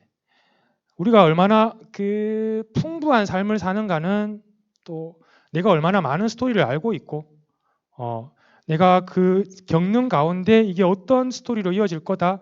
나 남들한테 얼마나 많은 스토리를 이야기할 수 있는가가 사실은 삶을 살아가는 능력이 아닌가. 근데 우리는 네 아파트, 골프, 의대, 주식 이 이야기 말고 별로 할 수 있는 이야기가 없는 것 같아요. 네, 사실 외국 친구들 만나면 뭐 이야기 많이 하거든요. 조금 전에 그것도 했지만 뭐 정원 뭘 꾸미느냐, 뭐 영화를 봤느냐, 어떤 뭐 예술 얘기도 하고 다양한 얘기를 하는데 전체적으로 스토리텔링 능력이 많이 떨어지는 게 뭐 삶을 풍부하게 하는데도 그렇고 연구하는데도 이제 많은 저해가 된다라는 게 하나 있고요. 또 하나가 비주얼라이제이션 능력입니다. 요즘은 그래도 제가 뭐 좀 예제를 대는 걸 좀 찾아보려고 갖고 있는 프레젠테이션 다 찾아봤는데 그나마 제 연구실 학생들은 많이 제가 트레이닝을 해서 그런 걸 없는데 뭐 이거 갑자기 죄송합니다. 이거 뭐 어떤 연구 발표 제가 아니고 일본의 어떤 사람 걸 그냥 캡처해 왔는데 아시아 사람은 발표하라 그러면 프레젠테이션이었습니다. 글자가 데코레이션이 됩니다. 빡빡하게 채우고 저는 이걸 이제 그 부장님 프레젠테이션이라고 부릅니다. 부장님이 좋아하시는 읽지는 않는데 안에 빡빡하게 있는 걸 좋아하세요. 뭔가 이렇게 그 스페이스가 있으면 여백이 있으면 불안해하셔. 뭔가 너 열심히 안 했구나 이러면서.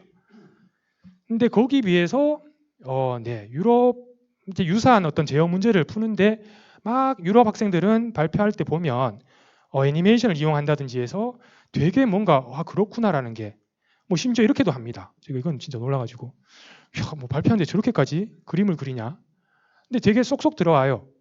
사실은 지금 같은 이야기입니다. 이거는 나중에 수학이 나오는 이야기인데 수학이지만 어떤 문제 제기를 하는 데 있어서는 이런 그림을 가지고 이야기를 하는데 곰곰이 생각해 보면 이게 그럴 수밖에 없겠다 싶은 게 뭐 한국이나 아시아는 이게 글의 문화죠. 막 계속 글을 배워왔고. 근데 저는 진짜 유럽 가보면 놀라는 게 이 스테인드 글라스 이런 겁니다.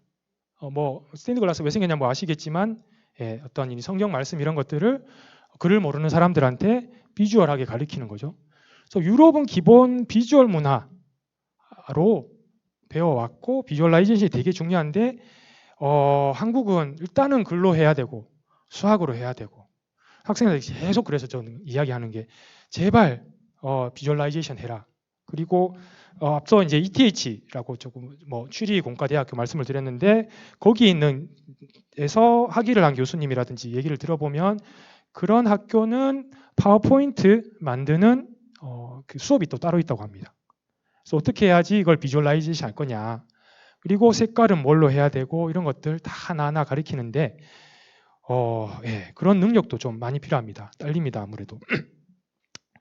또 하나는 또 죄송합니다. 이런 걸 또 갖고 왔는데 이건 뭐냐 하면 제가 이제 사족 로봇도 한다고 말씀을 드렸는데 사족 로봇에 들어가는 제어 알고리즘 의 그 도식도가 되겠습니다.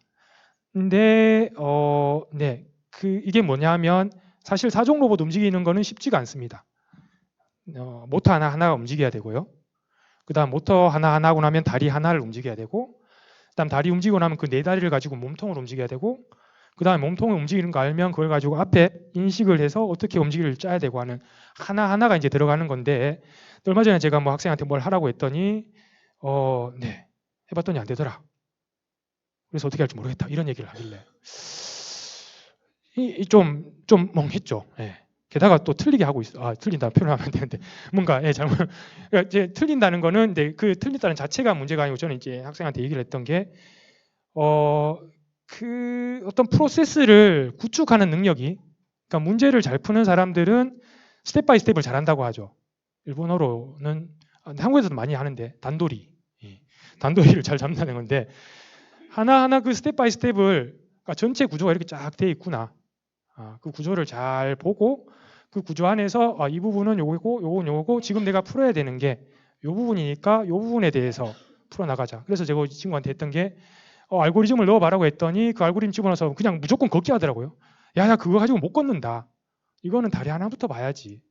보면 이 알고리즘이 이거지 않냐. 다리 하나에 대한 이야기인데 왜 다리 하나부터 안 하고 그냥 무조건 걷게 하려고 막판에 최종 골에 그걸 집어넣느냐라는 얘기를 했거든요. 그래서 이게 뭐랄까, 그 맞다 틀리다로만 보면 규모가 큰 문제를 만나면 이걸 어떻게 쪼개서 이걸 풀어나갈까라는 그 과정을 잘 모르더라고요.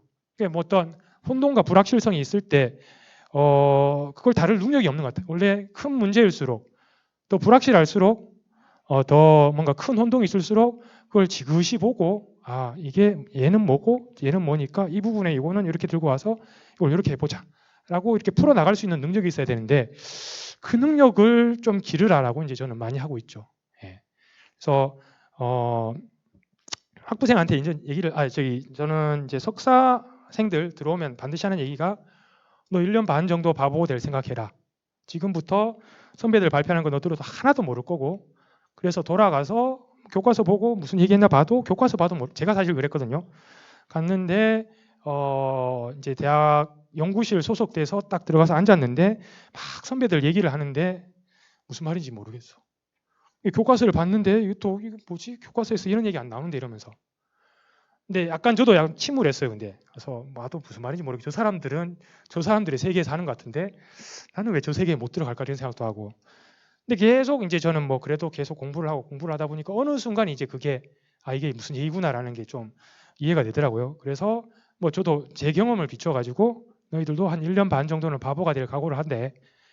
그러니까 몇몇 학생은 너무 모르니까 도중에 막 포기하려는 학생이 있어요. 특히 이제 학부 때 점수 잘 받았던 학생들. 예. 늘 똑똑하고 난 잘 알았는데 교수님 정답을 내가 잘 찾았는데 여기 오니까 도저히 그걸 못 찾겠어. 그러니까 막 실망하는데 그거를 참고 견디라고 1년 반 동안. 그렇지만 그거에 대해서 그냥 참고 계시지 말고 계속 알려고 부딪히고 그러다 보면 알게 될 때가 올 거니까 그걸 참고 견디라는 얘기를 좀 하고 있습니다.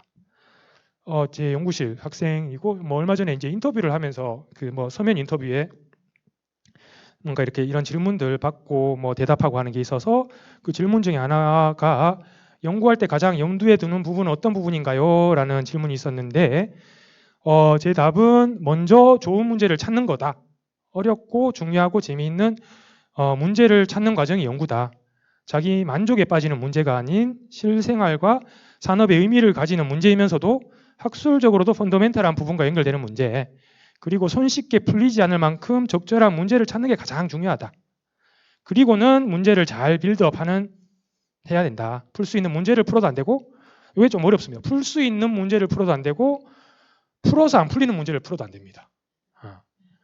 중요해서 풀고 싶은데 쉽게 잘 안 풀리는 문제, 이런 걸 찾는 학생들 주로 교수님 저희가 하고 싶습니다 하면 딱 보면 야 풀면 풀리는데 그거 왜 해? 라는 그런 문제 들고 오고 자기가 풀 수 있을 것 같으니까 문제를 들고 오는데 뭐 뭐 그래도 되긴 되는데 사실은 이제 우리가 뭐 말씀드린 것처럼 세계에 뭔가를 제안하고 하려면 남이 못 푸는 문제를 해야 되거든요. 근데 진짜 평생을 해도 못 푸는 문제는 또 들고 오면 안 되지. 그러니까 적절하게 야 이거 풀 수 있을 것 같은데 싶은 그런 문제를 볼 수 있는 능력, 좋은 문제를 고르는 능력, 좋은 문제로 만드는 능력이 연구를 보는 이제 센스다. 이런 센스가 중요하다는 얘기를 했고요. 또 하나는 이제 그 아는 교수가 야, 이거 멋있다 그러면서 동영상을 보내줬던 게 옥스퍼드 대학교 앞에 어떤 뭐 카페 같은 곳에 벽에다가 어떤 연구의 프로세스를 적어놓은 그 벽이 있다. 근데 거기에 뭐라고 적혀있냐면 think, question, research, create, test, evaluate, learn, communicate. 그렇죠. 그러니까 생각하고 질문을 만들고 그 다음에 리서치를 해서 뭔가를 만들고 테스트를 해서 evaluate. 근데 한국은 오케이 하라는 대로 해서 됐다. 정답이야 하고 여기서 끝나는데 저는 이제 그 교수랑 같이 얘기했던 게 야, 이 뒤에를 봐라. 그 다음에 learn이 온다. 그 다음에 communication이 온다. 야, 역시 유럽은 다르네 라는 얘기를 했었거든요. 다시 배워야 됩니다. 하고 난 다음에 이 결과를 가지고 자 이게 과연 무슨 의미가 있을까? 여기서 뭘 더 해야 될까? 라는 이 두 단계를 주목해야 된다고 얘기를 했습니다. 먼저 learn, 진행한 연구에서 무엇을 배울 수 있는지 음미하는 과정. 단순한 문제풀이를 위한 연구라면 새롭게 배우는 것이 없습니다. 또 누구나 풀 수 있는 문제를 푸는 연구라면 누구나 할 수 있는 연구 내용이어서 배울 것이 없습니다. 정말 어렵고 어렵게 풀게 되면 그 과정을 되돌아보면서 야 이게 이런 깊이가 있는 연구구나 라고 배울 수 있는 점이 있는 거고 그러한 깊은 배움을 얻을 수 있는 어려운 문제를 찾는 것이 중요하고 마지막에 또 커뮤니케이션이라는 게 되게 중요합니다. 스토리텔링이죠. 스토리텔링이 되게 중요하다는 의미에서 다시 이제 서양 같은 곳은 옥스퍼드 같은 곳은 다 하고 난 다음에 이걸 남들한테 이야기할 수 있어야 된다라고 적어 놓은 거죠. 그래서 갑자기 죄송한데 제 지도 교수님이십니다. 제 지도 교수님 같이 뭐 이렇게 재밌게 하는데 제 지도 교수님은 지금은 이제 퇴임하셨는데 뭔가 이렇게 문제를 주지 않으셨어요. 저도 제 지도 교수님도 야 이거 풀어봐 하고 안 던져주셨어요. 그럼 이제 제가 뭐 이거 하고 싶습니다 하고 들고 가면 야 이거 뭐 의미 없어 하고 뭐 이거 금방 되잖아 라고 그런 피드백을 주셨죠.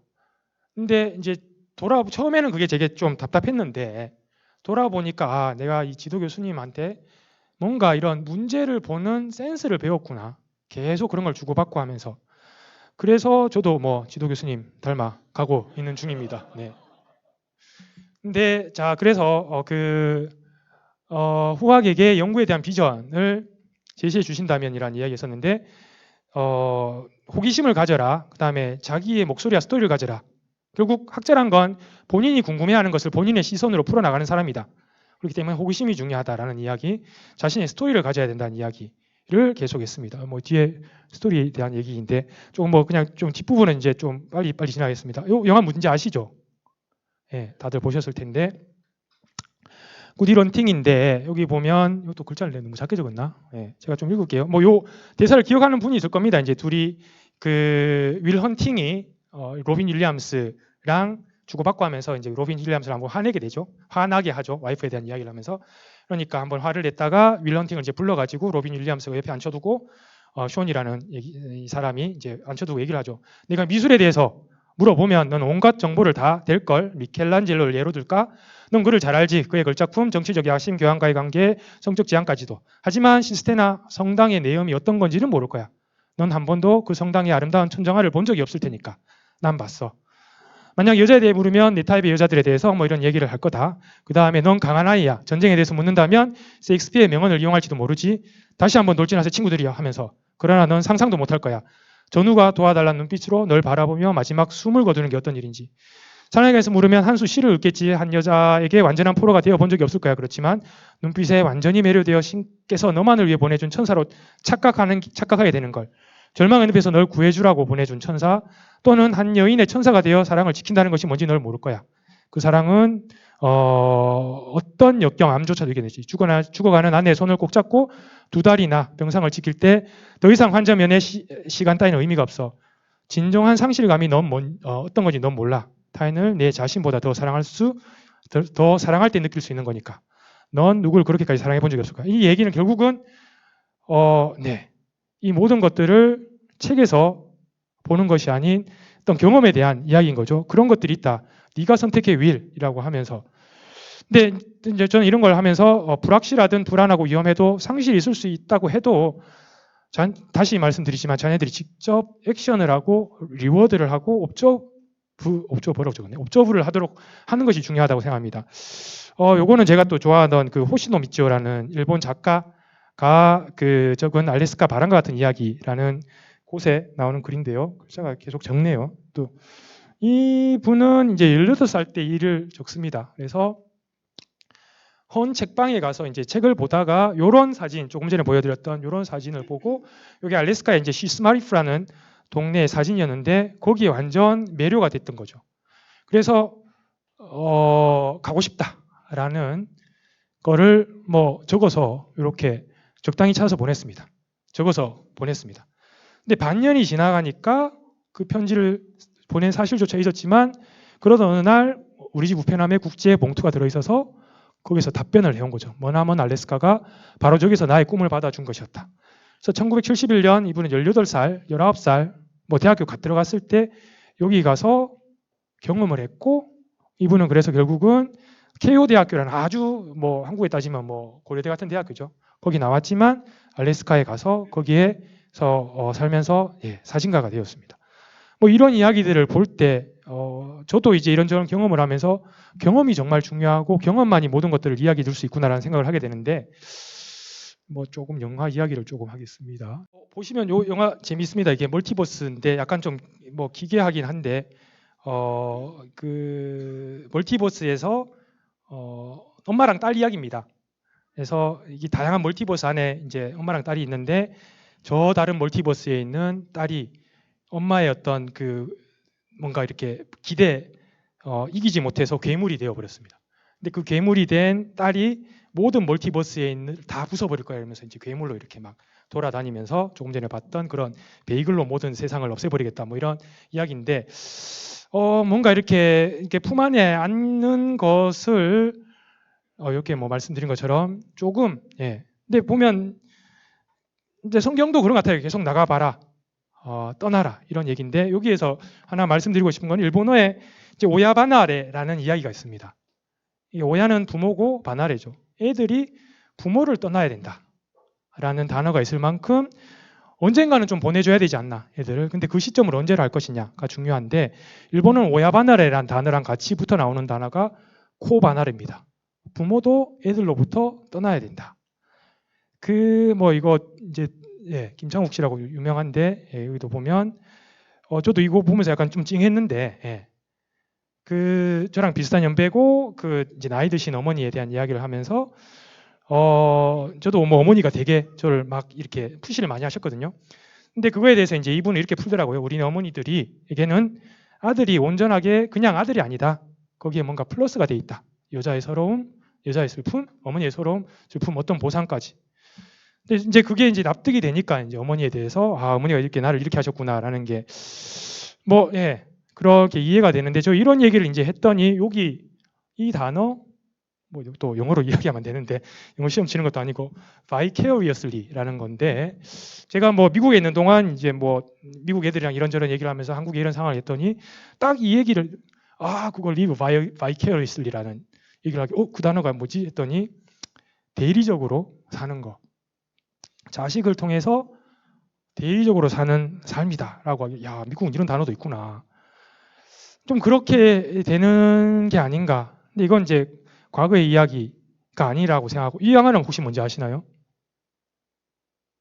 이 영화 보이후드라는 영화인데 이 영화는 대단합니다. 12년 동안 찍은 영화입니다.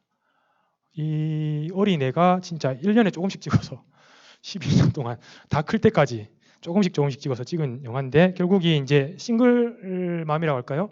이 엄마가 이제 엄마보다는 이 애죠. 얘가 어떻게 이제 성장해 가느냐라는 건데 막판에 제가 이걸 보는 순간에 또 딱 꽂히는 대사가 아들이 그 대학교로 갑니다.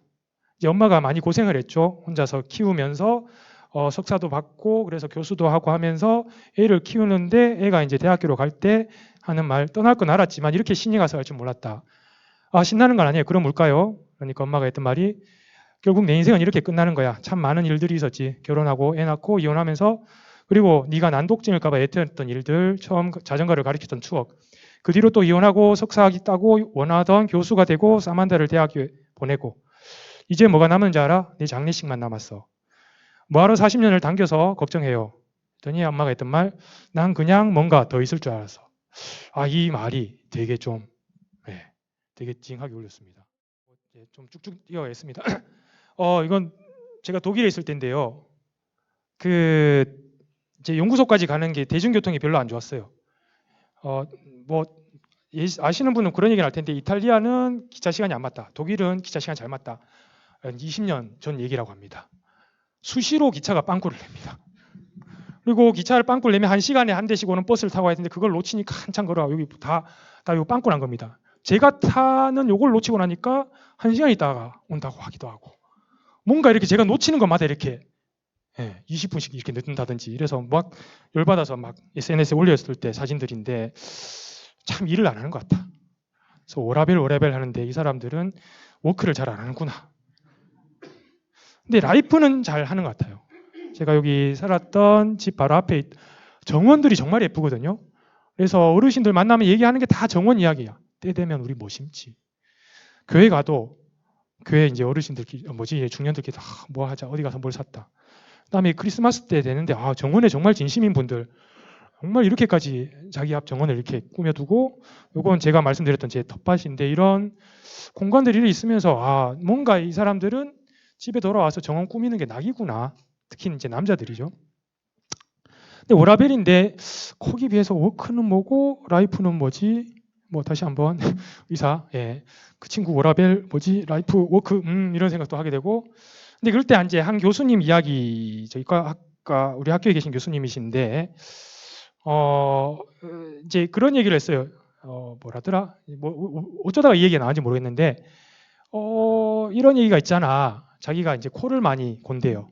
그래서 집에 가면 그럴 때 애들이 아빠 코 골아서 나 잠을 잘 못 잤어 이런 얘기하면 한국의 아빠들은 그래 미안해 하면서 저기 거실로 나가서 자는데 절대 그러지 말라고. 미안해 그래 미안해 그렇지만 어쩔 수 없어 이러면서 침실을 지키라고. 그리고 음식들 같은 거 맛있는 거 먹을 때 이제 음식에 가장 맛있는 게 딱 있으면 먼저 애한테 주지 말고 본인이 먹고 내 애한테 그런 말을 하라고. 아빠는 지금 열심히 일하니까 이런 걸 사서 먹을 수 있는 거야. 너도 이런 걸 맛있게 먹으려면 열심히 일을 해야 돼. 라는 그런 얘기를 한다고 하시는 걸 들으면서 저는 되게 좀 뭔가 이분 좀 다르구나 라는 생각을 했습니다.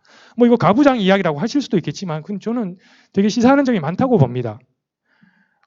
되게 저는 이제 이야기를 들으면 나처럼 살지 마라는, 우리 자식은 나처럼 살지 않게 해야지라는 이야기를, 그러니까 지금 우리 삶을 부정하는 이야기를 되게 많이 하는 걸 듣거든요. 왜 그러지 싶은 생각이 아마 이 모든 것에 오히려 피해자가 아닌가. 남들을 설교하고 하지만 그게 사실은 우리의 스스로가 피해자가 아닌가 싶고, 이제 막바지 이야기인데 저 이제 일본에도 있었는데 일본에서 제가 자주 보던 TV NHK에 뭐 프로가 있습니다. 여기는 어떤 일하는 사람 한 사람을 딱 해서 뭐 예를 들면 뭐 여기는 이제 청소 뭐 사실은 엔지니어 이야기이기도 하고 뭐 예를 들면 라면을 개발한 사람 이야기이기도 한데 이거 이야기는 들으면서 되게 저도 약간 좀 찡했던 게 이분은 청소하시는 분이에요. 청소하시는 분인데 공항 청소하시는 분이죠. 근데 정말 전문적으로 하시는 분. 앞에 보통 청소하시는 분들 카트 끌고 가는데 그 카트에 자기가 개발했던 이런 좀 뭐랄까 쓰레기랄까요? 이런 흔적에는 요렇게 하니까 이게 잘 지어지더라. 계속 개발을 하고 그런 것들을 위해서 꽂아놓고 그리고 또 몰랐는데 호텔 청소 경연대 이런 게 있다고 하더라고요. 일본은 그런 경연대에서 대상도 하고. 근데 이분은 사실은 그 대만에서 이제 이주해 오신 분인데 그런 대만에서 이주해 온 자기를 그렇게 청소에 대해서 트레이닝을 시켜줬던 어떤 뭐 그 일본인 선배랄까요? 에 대한 감사도 표시를 하면서 일본은 일에 대해서 정말 뭐 장인정신이라는 얘기를 많이 하죠. 청소 하나에 대해서 이렇게 TV에 대해서 얘기를 하고 그거에 대해 자부심을 느끼는구나. 사실 일본에 대한 일본 TV를 많이 보면 일에 대한 자부심에 관한 이야기가 많이 나옵니다. NHK에서. 근데 한국은 뭐 보면 좀 이렇게 그 뭔가 어머니들 수고한 어머니 손을 막 보여주면서 그 수고를 이렇게 하기보다는 뭔가 존중하고 물론 이제 존중을 하는데 그렇지만 우리 자식은 이 일을 안 시킬 거야 이런 얘기들을 많이 하거든요. 조금 그것도 아쉬운 얘기 중에 하나입니다. 워크 라이프 워라밸 얘기를 하지만 워크도 그닥 중요하게 여기지 않는 것 같고 라이프도 그냥 애들을 위해서 올인하는 것 같고 과연 이제 그럴까 싶은데 이제 뭐 제가 독일에서 체코 가는 길에 찍었던 사진인데 유럽 가서 마지막으로 하나 느꼈던 것 중에 하나가 그 같은 연구원 안에 보면 친하게 지냈던 녀석이 포르투갈 출신인데 이탈리아 가서 학위를 받고 스위스에서 포닥을 좀 하다가 독일에 온 친구도 있고요.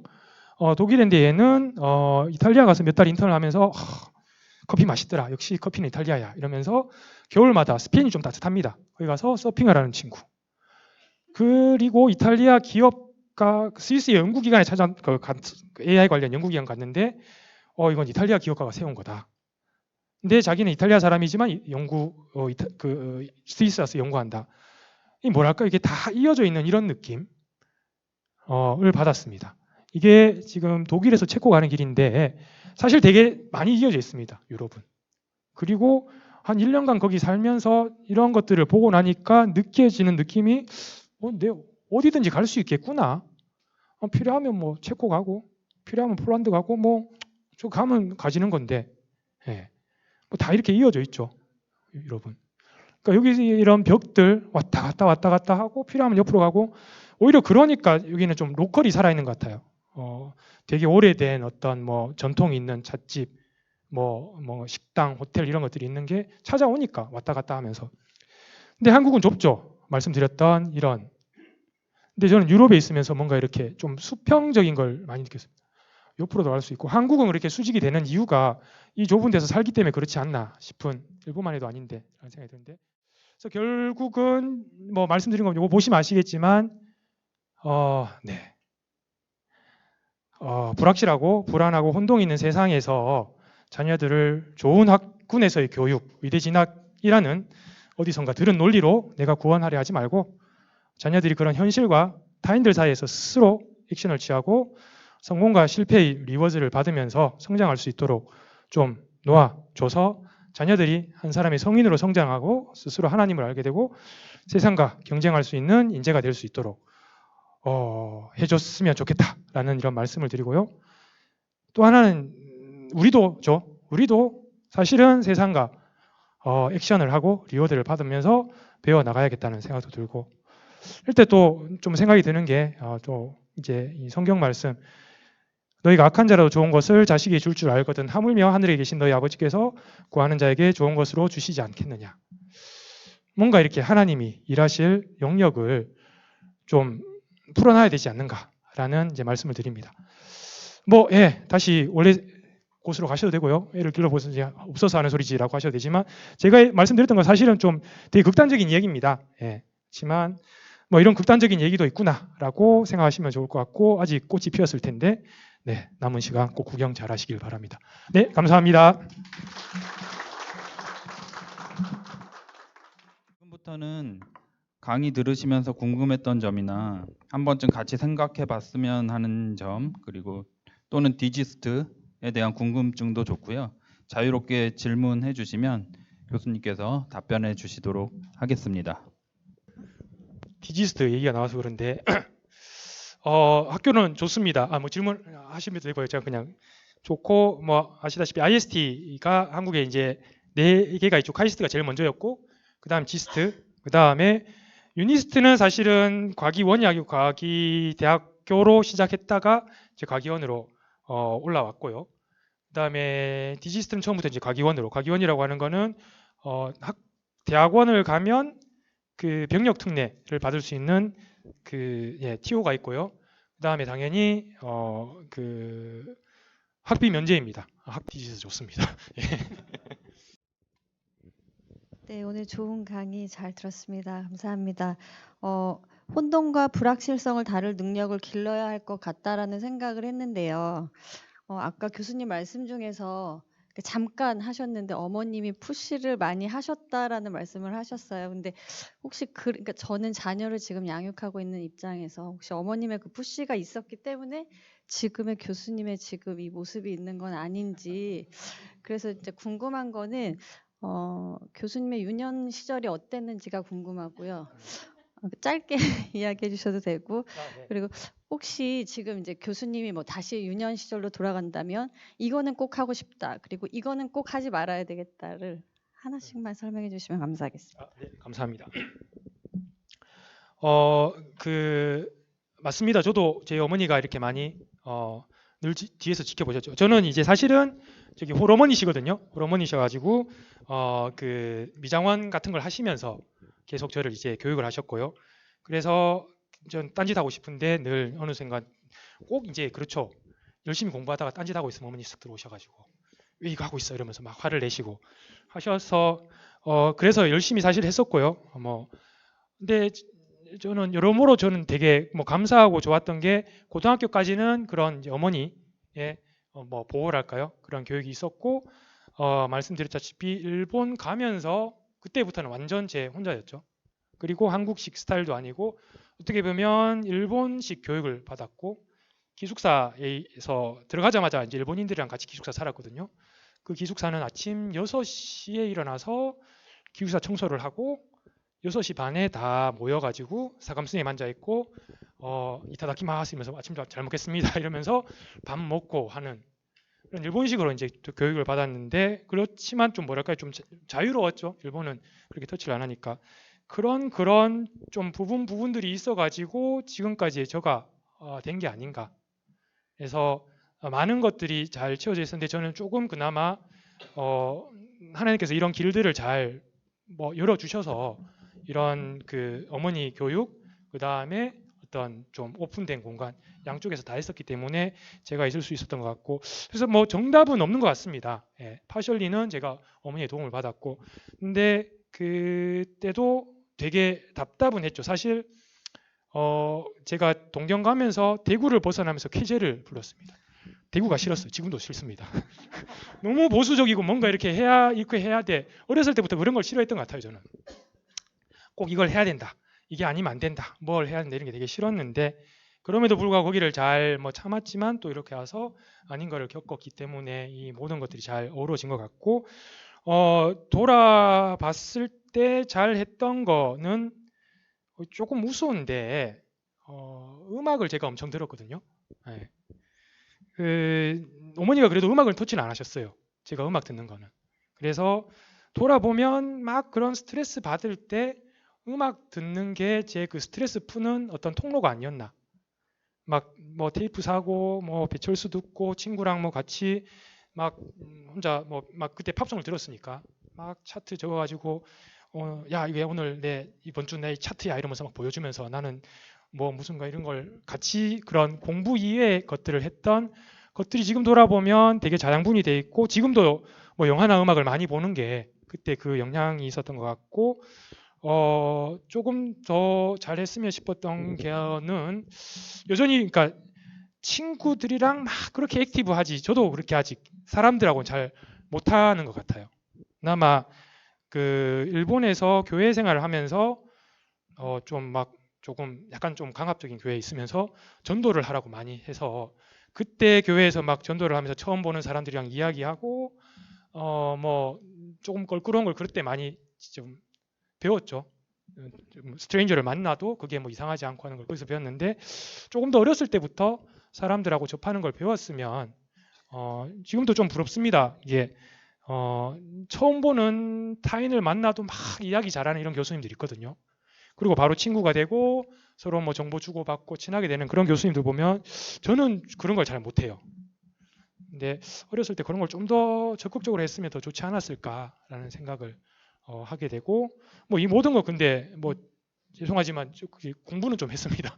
공부는 좀 했으니까 이런 말씀을 드리는데 네. 근데 돌아보면 이것도 제 얘기인데 이것도 감사한데 어느 순간 고등학교 공부 이렇게 하면 되겠구나라는 그 공부의 어떤 원리라 그럴까요?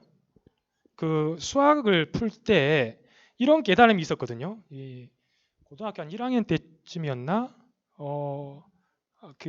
제 때는 아직 수능이었습니다. 수능이 아니고 참 학력고사였어요. 학력고사 수학 이 문제가 되게 어려웠다라고 문제가 막 소개가 되는데 그게 그 수학의 정석 실력 있죠. 예, 노란 게 있고 파란 게 있습니다. 실력은 좀 어려운 거였는데 거기에 나오는 뒤에 연습 문제가 같은 거예요. 그러면서 뭐지? 수학의 정석 다 풀면 어렵다는 수능 시험 칠 수 있네라는 생각 들면서 어떤 그런 룰들을 제가 발견했어요. 그 다음에 공부하는 방법도 또 감사한 게 고등학교 때 그 1학년 때 제 담임 선생님이셨던 선생님이 그 좀 뭐 불쌍히 여겼다 그래야 되나? 좀 안 좋게 보셨는지 막 문제집을 그냥 주셨어요. 뒤에 이렇게 몰래 부르셔가지고 그래서 문제집을 막 주셨는데 수학 문제집도 되게 많았죠. 근데 그거를 챕터별로 한 수학 문제 한 4권 문제집 4권 5권을 챕터별로 풀었거든요. 그러니까 한 2권째 풀고 나니까 패턴이 보이기 시작했어요. 그러면서 수학은 패턴이구나 라는 거를 이제 그때 뭐 깨닫기 시작했는데 그러니까 이렇게 저렇게 뭔가 그 좀 원리 공식 이런 것들을 좀 깨닫게 되는 계기가 중간중간 있었습니다. 뭐 지금은 아마 학원 선생님들이 그런 걸 잘해 주시겠지만은 어떻게 저는 그런 것들이 있어서 그때 뭔가 오픈된 공간에서 필요한 분들을 만나서 이런 일들이 있지 않았나. 뭐 지도 교수님 같은 이런 교수님도 만났고. 그래서 결국 좋은 분들을 많이 만났던 게 저는 제일 좋은 제 자양분이 아니었나 싶습니다. 물론 제 어머니도 포함해서요. 네. 또 있으시면 예.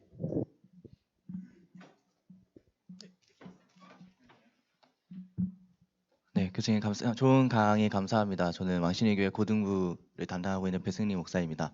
주제가 한국 학생은 경쟁력이 있는가라는 주제를 들었을 때 마치 우리가 세계 경제 사회에서 경쟁력이 없는 것처럼 이제 좀 느껴졌었거든요. 그리고 교수님의 강의를 들으면서 또 한편 우리에게 없는 아쉬움들을 좀 느끼게 되었었는데 반대로 교수님께서 이제 세계를 다니시면서 그 세계 경쟁 사회에서 한국 학생들의 강점이라고 생각하시는 것들이 있다면 어떤 것들이 있는지 궁금하고요.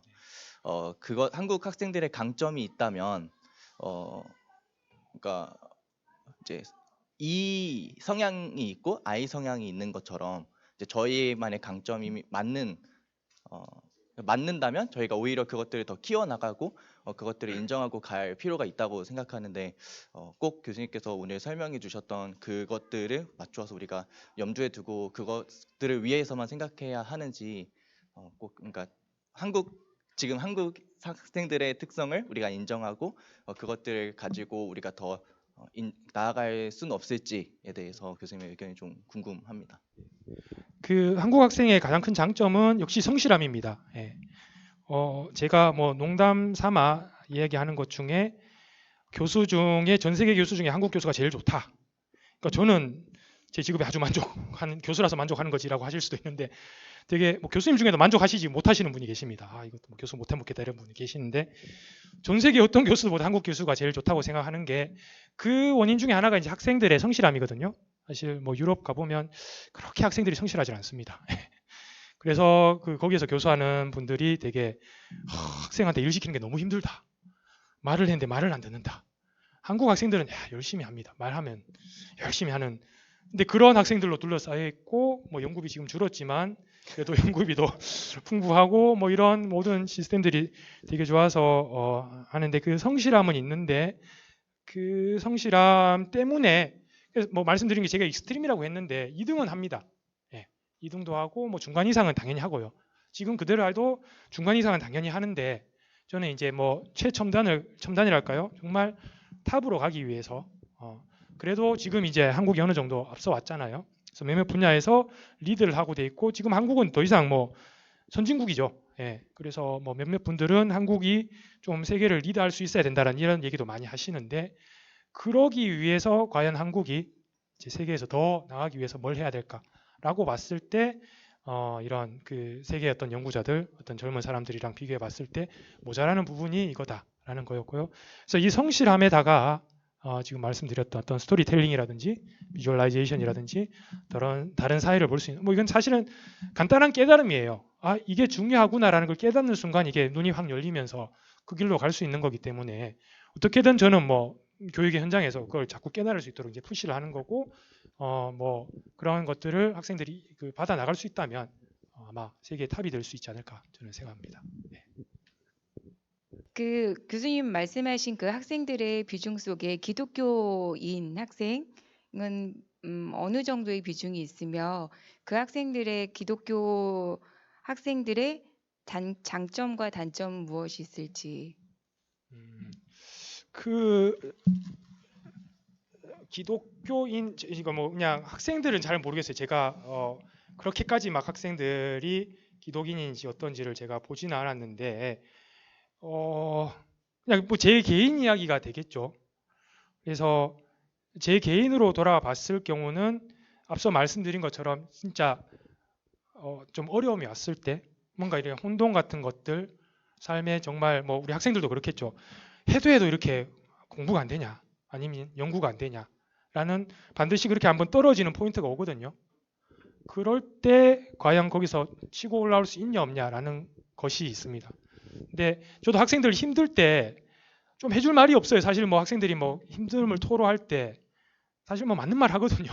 틀린 얘기는 아니어서 다 맞다 그렇다. 근데 뭐 그래도 해야 되지 않겠냐 뭐 얘기밖에 못 하는데 그래도 하나님을 알고 그래도 어디서 시작해서 어디로 가는지를 아는 학생이면 그게 진짜 진정한 모티베이션이 되니까 그걸 가지고 우리 한번 다시 해보자라는 이야기를 할 수는 있거든요.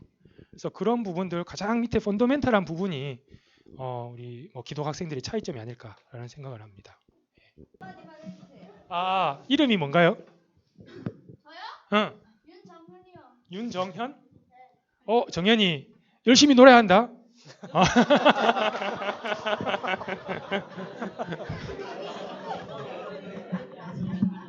그리고 고등학교 가면 못 노니까 지금 열심히 놀아. 고등학교 가면 못 노니까 지금 열심히 놀아라. 뭐 그렇습니다. 애들 보면 뭐 가끔씩 이제 저기 뭐지 대학원생 들어오려고 학부생들이 입학하기 전에 뭘 해야 될까요? 이런 질문하는데 저는 학부 때 마지막까지 잘 놀고 와라. 대학원 오면은 못 논다. 이제 대학원 오면 열심히 연구만 해야 된다. 각오를 하고 들어와라라고 얘기를 하는데, 예. 엄마 말씀 잘 듣고. 네. 어머니가 기대하신 답변이었는지 잘 모르겠는데요. 네. 그러면 시간 관계상도 있고 그래서 질의응답은 여기까지만 하도록 하겠고요. 우리 담임 목사님 나오셔서 한 말씀 해주시고 마무리 기도 위에서 해주시겠습니다.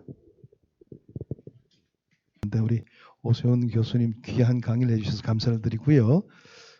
사실 이런 부분들이 우리 학부모들이 좀 많이 계시는데 좀 일찍 좀 이런 생각들을 가졌으면 얼마나 좋을까 그런 생각을 가져보았습니다. 뒤쪽에서 실제로 보면 대부분 다 획일화된 교육을 학부모의 입장에서 강요할 때가 많아서 아이들이 가지고 있는 특질들을 다 놓쳐버리는 경우가 많이 있는데 이런 교육의 방법론 물론 아직까지 뭐 원활한 부분들이 다 체계적으로 된 것은 아니겠지만 그런데 이런 교육 이런 하나의 과정을 통해서 우리 학부모형들의 눈높이를 좀 높여갈 수 있는 그런 기회가 된다면 굉장히 아주 귀한 기회가 또 우리에게 주어진 것 아닌가 생각합니다. 우리 왕십리 교우들을 특히 이제 학부형들은 워낙 똑똑들 하시고 모든 일들 잘 감당하시니까 이런 강의를 통해서 좀 더 삶이 업그레이드되고 또 우리 자녀들을 바라보는 시각도 좀 달라지리라고 생각합니다. 오늘 또 귀한 가정을 위해서 열심히 왕교에서 노력해 주시고 애써 주신 많은 우리 스태프진들께도 감사를 드립니다. 기도하겠습니다. 하나님 감사합니다. 하나님께서 특별한 사랑으로 저희들을 이끌어 주시고 오늘 우리 왕큐 광자를 통해서 귀한 오세훈 교수님을 만나게 해서 또 이 만남을 통해서 우리의 지평을 넓혀갈 수 있도록 은혜 주심을 감사합니다. 아버지 하나님 참 우리가 신앙과 교육과의 관계 속에서 우리는 때로는 좌절할 때도 많고 낙심할 때도 많은 것이 우리의 현재의 모습이기도 합니다. 그러나 우리가 좀 더 넓은 의미에서 모든 것들을 바라보게 되면 훨씬 더 용이하게 하나님의 방법으로 하나씩 해결할 수 있는 지혜를 갖게 될 줄 믿습니다. 오늘도 우리 오세훈 교수님의 그 강의가 또 그런 하나의 모티베이션을 우리에게 주는 귀한 기회가 되었는데 아버지 하나님 우리 학부형들을 주님께서 귀한 사랑으로 이끌어 주시고 항상 하나님의 말씀 가운데 깨어 있는 모습 가짐으로 우리의 후학들이 우리의 자녀들이 하나님의 크신 은혜 속에서 잘 성장해서 이 나라의 기독교 세계관을 넓혀 나갈 수 있는 그런 좋은 하나의 기반을 이룰 수 있도록 도와주시고 우리 학부형들이 그 일에 하나의 큰 힘이 될 수 있는 기회를 갖도록 주님 역사해 주시옵소서. 특별히 우리 왕십리교회가 그런 일을 선도해 갈 수 있는 그런 교회가 되기를 원합니다. 아버지 하나님 오늘 짧은 시간이지만은 또 이런 시간들로 통해서 더욱더 깊이 있게 우리의 생각을 갖게 도와주시고 항상 신앙 중심으로 승리하는 저희들의 모습 이루어질 수 있도록 함께해 주시옵소서. 하나님의 아버지 오늘 특별히 우리 오세영 교수님 또 귀한 강좌를 또 이렇게 귀한 강의로 우리에게 도전을 주셨는데 앞으로의 관심 있는 모든 일들을 감당하실 때마다 좋은 영향력을 전달할 수 있는 교수님으로 세워주시고 특별히 기독교 세계관을 넓혀 나갈 수 있는 그런 좋은 우리 교수님으로서 시험받을 수 있도록 주님 늘 지켜주시며 함께해 주옵소서. 오늘 바쁜 일도 많지만은 이곳에 모인 모든 자들 아버지께서 기억하여 주시고 아버지의 평강과 하나님의 은혜와 주의 능력이 넘치는 삶으로 나아갈 수 있도록 늘 함께해 주옵소서. 감사드리옵고 예수 그리스도 이름으로 기도하옵나이다. 아멘.